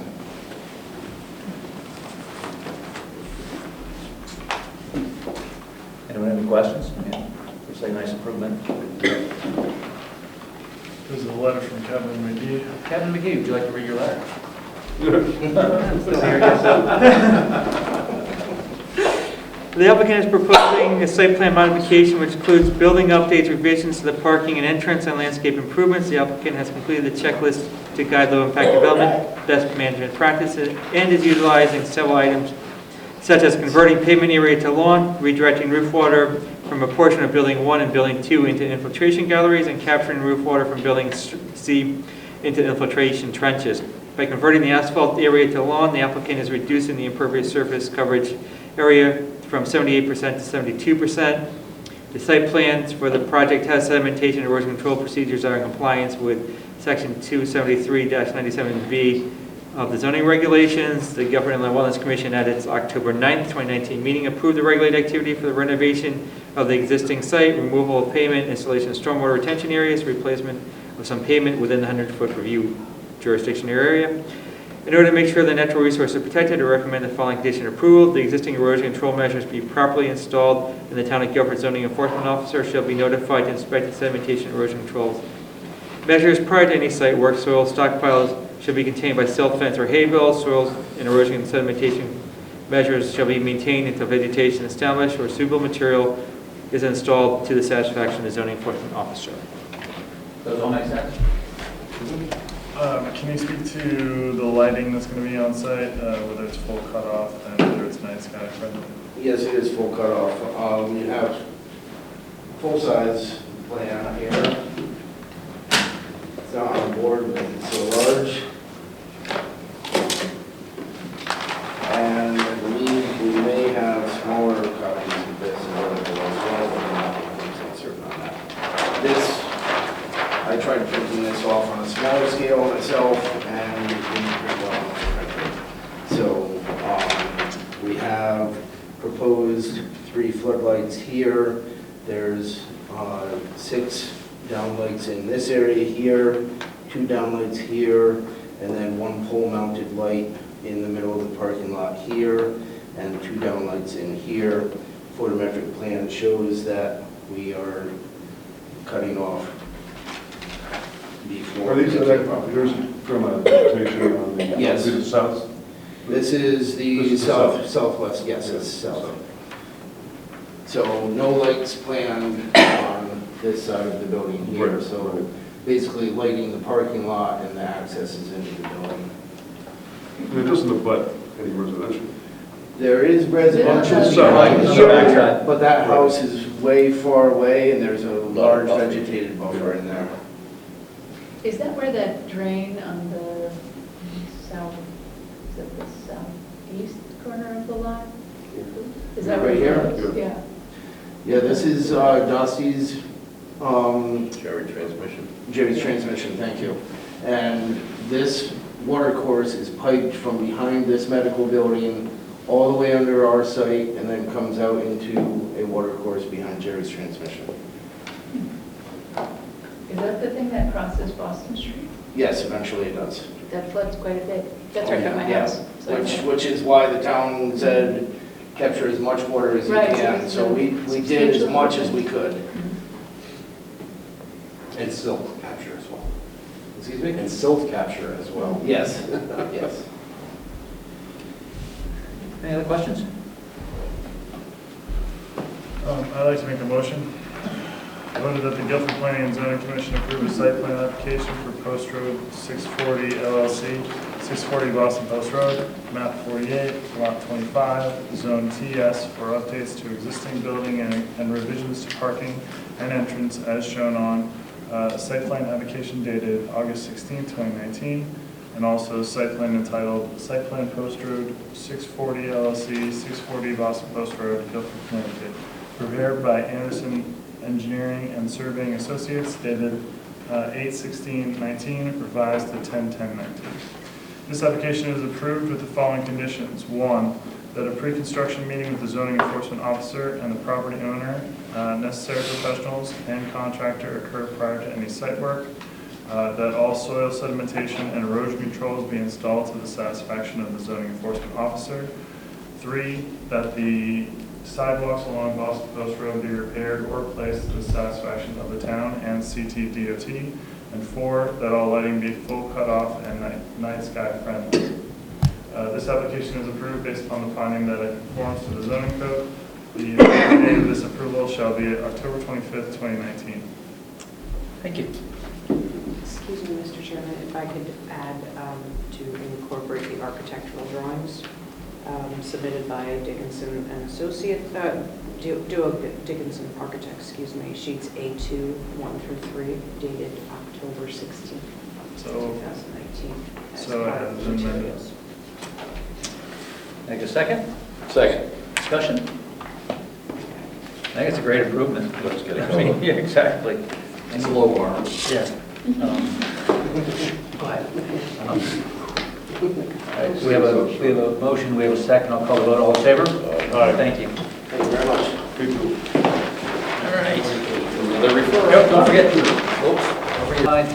Lot 94A, Zone C1 and 41, Whitfield Street, Map 39, Lot 96, Zone C4, site plan revision to allow construction of a sidewalk to connect two properties.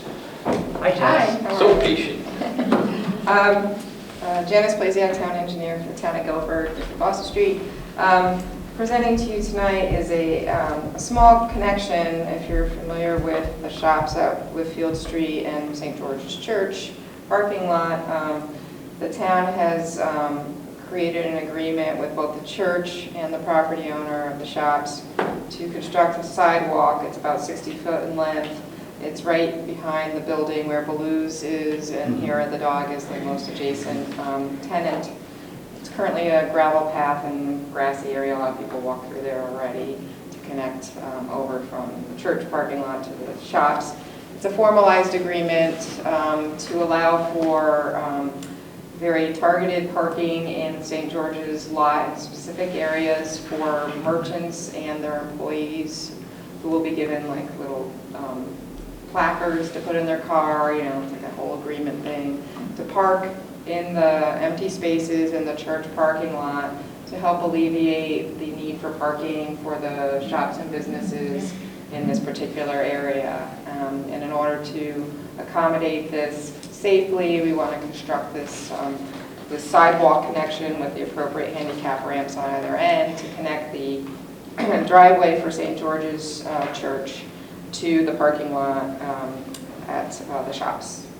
And all have been agreeable. The easement, the referral to you today is for the easement to be approved by the town that the shop owner has signed already.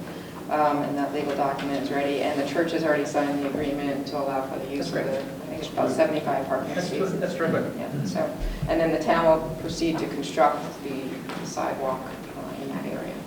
Hopefully that helps the parking lot. Yeah, hopefully it shoppers helps. and Yeah, helps the commerce. helps the merchants and really kind of supports. That was really the crux of the matter. Sure. Because the employees parked in the municipal lot, and there's a limited amount of spaces. That's great, I'm glad that's very good on the part of St. George's. Is there any lighting being added? No, we're not adding any lighting because there's already a light on the building, and there's a new light that was added to the parking lot renovation that was done at one end in that parking lot, and on the other end of the sidewalk there's a pole-mounted light on St. George's driveway right there, so there's no need to add any Do you have to lighting. make the ends of the sidewalk compatible for wheelchairs? Yes, it's going to have the appropriate handicap ramps with the detectable surfaces. How wide is it? I'm just curious. It's going to be a 4 foot, I mean, for the most of the length of it, it's about 4 feet wide. We're trying to limit the impacts to the property itself. Someone like to read a motion? I would love to. Proposed motion, Town of Guilford, 41 and 55 Whitfield Street, voted that the Guilford Planning and Zoning Commission approve a site plan application for the Town of Guilford for construction of a sidewalk to connect the two properties and parking lots as prescribed in the site plan application dated October 15, 2019, and associated plan entitled Sidewalk Connection Between Whitfield and Water Shops LLC and St. George Church, dated October 3, 2019. This application is approved based upon the finding that it conforms to the zoning code. The effective date of this approval shall be October 25th, 2019. Second. Discussion? It's great. Thank you for Go ahead, and thanks to St. George's for stepping up. Thank you. So I'll call the vote. All in favor? Aye. Thank you. Let's go quickly to mandatory referral. I already read it, so we don't need to read it again. We did tell we go for 55. I'm sorry? We already did make the motion to tell we go for 55. Right, so is there a motion for the mandatory referral? I'll make a motion voted that the Guilford Planning and Zoning Commission approve a mandatory referral 824 as recommended by the Board of Selectmen for the acquisition of a pedestrian access easement from a portion of St. George Church's parking lot across Whitfield Street to the Water Street parking lot and adjoining businesses as fully described in the easement agreement. That I assume is going to be part of the public record. We'll have to read through all this. No, we don't have to read it. Absolutely. Second. Discussion. I mean, this is the paperwork. All in favor? Aye. Thank you. 258-260 River Street LLC, 258 River Street, map 46, 48, Zone PV and R3, site plan revision for entry addition and site modifications for change of use from language school to spa. It just says received, so we're not, so we just received that. Good, just received. J.J. Sullivan, 229 River Street, map 39, lot 12, zone C4, special permit, site plan revision, coastal area, site plan for site grading and retaining wall, plumbing and electrical upgrades associated with expansion of containment area for a 200,000-gallon heating oil storage tank. Receive and set public hearing date for 11/20/19. This 29 is a long way away. Okay. So we will receive and set the public hearing date. Typo. Typo. No, it's fine. That's scheduling it out. Leanne C. Escher, 154 Wilbur's Lane, map 108, lot 5, zone R8, interior lot approval. What are we doing with that? Yes, Mark Young will What do you want us to receive and take? give you, this is not this is a section that we can, I guess, Mark, would you like to explain that, or would you like me to explain that? Sure, well, I've got it all prepared, so All right. I might as well Go. take advantage of it. Okay, again, Mark Young, land surveyor with Waldo Associates, representing Leanne Escher, owner of the property. The Escher property basically is like this. Let's see, there's a total of 7.7 acres. It's an interior lot accessed by a driveway along what was originally known as West Ledge Hill Road. It's an abandoned town road. Mrs. Escher would like to split the parcel into two pieces to create a building lot here. We have flagged the wetlands here. The parcel A, which will contain the existing house, 166,551 square feet. Parcel B, which would be the new lot, 175,000 square feet. Subtracting the area of the wetlands and the right-of-way leaves 137,727 square feet. Now, this is in the R8 zone, but there's two factors we considered when laying this out. Number one, this is a first cut situation. The property has been undivided since 1954, I believe. Number two, we're taking advantage of section 27325B. In any case, it's the, let's see, right to subdivide to two R7 lots. So this parcel was undivided since before, was it 1984? We're creating two R7 lots. These are R7 interior lots, so the minimum area is 120,000 square feet. We have more than that for both of these. We conducted soil tests on the proposed new lot. The soil tests were good. There's plenty of soil adequate for a subsurface sewage disposal system. A right-of-way has been provided for the interior lot over this lot, which will extend onto the street. It's unobtrusive. Wilbur's Lane out here, basically nobody's going to see it. It's conforming with the regulations, and we're requesting approval. Where's Wilbur's Lane? This isn't North. Okay. Long Hill Road is over here. This kind of sideways. North is up this way. Yeah. Long Hill Road is over here. The churches are up here. If you can get my thing, over here is West Street. Yeah. So it's north of Route 80? Oh, yeah. Yeah. I don't know if the location map helps much, but basically that's it. It's kind of a connector from. I know where it is. Okay. It's, Okay, it's so not far from Greenville and all that. Yeah, Great Hill's over here, 1,000 feet. West Street's over here at 20 miles. So yeah, this is it's a long private driveway. This house here on a lot which was created back in the early 80s. That house is served over this driveway. So this will, and there's one more house here which is served. So there are two houses on private driveway now. This will make three, which is the limit in the regulations. Any questions? Make a motion? Yes, please. I don't see one. Voted, Guilford Planning and Zoning Commission.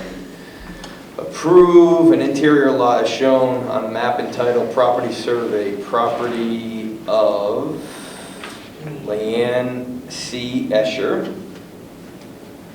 154 Wilbur's Lane, prepared by Walden Associates, dated 10/11/19. This approval is made in conformance to section 273-25A, subsection 1 of the zoning code. This application approved based on the findings of conformance to the zoning code. Effective date approval shall be October 25th, 2019.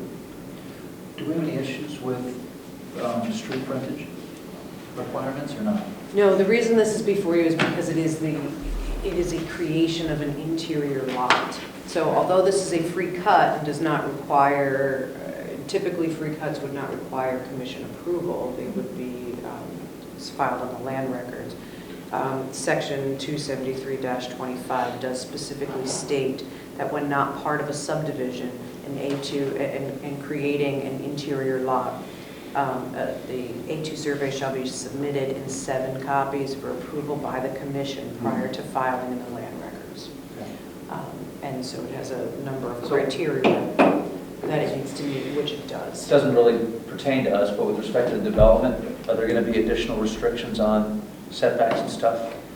Because as you can see, there are inland wetlands on the property, and so any activities within 100 feet of an inland wetland would be considered a regulated activity. Don't we have, aren't there like different regulations with respect to setback requirements? Greater setbacks? I'm sorry, yes, you're absolutely right, 50-foot setbacks on both sides. I'm sorry. Okay, just thought I'd throw it out. And those are shown. All right, so we have a motion, we get a second? Second. Discussion? First cut, go for it. All in favor? Thank you. I'm not even going to go through the pending business because you guys agreed. There is still one more. There is. Yep, as we get down to fairgrounds. Yes, I know that. Okay. So you all should have inside of your folders is a list of the proposed schedule of events for 2020 in the Agricultural Commission. I have chatted with George again about contacting them to try and come up with a more manageable process for this, because inevitably there's going to be additions, and we really don't want to set a precedent for continuing to prove things counter to our special permit conditions. I mean, at least this meets the conditions of previous So- approval, but of course, wedding probably isn't on the list of things that it was supposed to be approved, so it continues to be something that needs to be addressed. So I don't think I need to do anything other than, do we have to approve this? Yes. They're seeking approval. Okay. So moved. Second? Second. All in favor? Thank you. Zoning Enforcement Officer's Report. I do not have. Very good, we'll move right along. We have bills of $29. Would someone like to make a motion to pay our bills? Second? Anyone? Second. All in favor? Aye. I had a chance to review the minutes, and they appear to be substantially correct. Would someone like to make a motion to approve them? So moved. Second? Second. All in favor? With no further business before the commission, thank you very much. Motion to adjourn. So moved. Second, and approved. 4:10, not bad.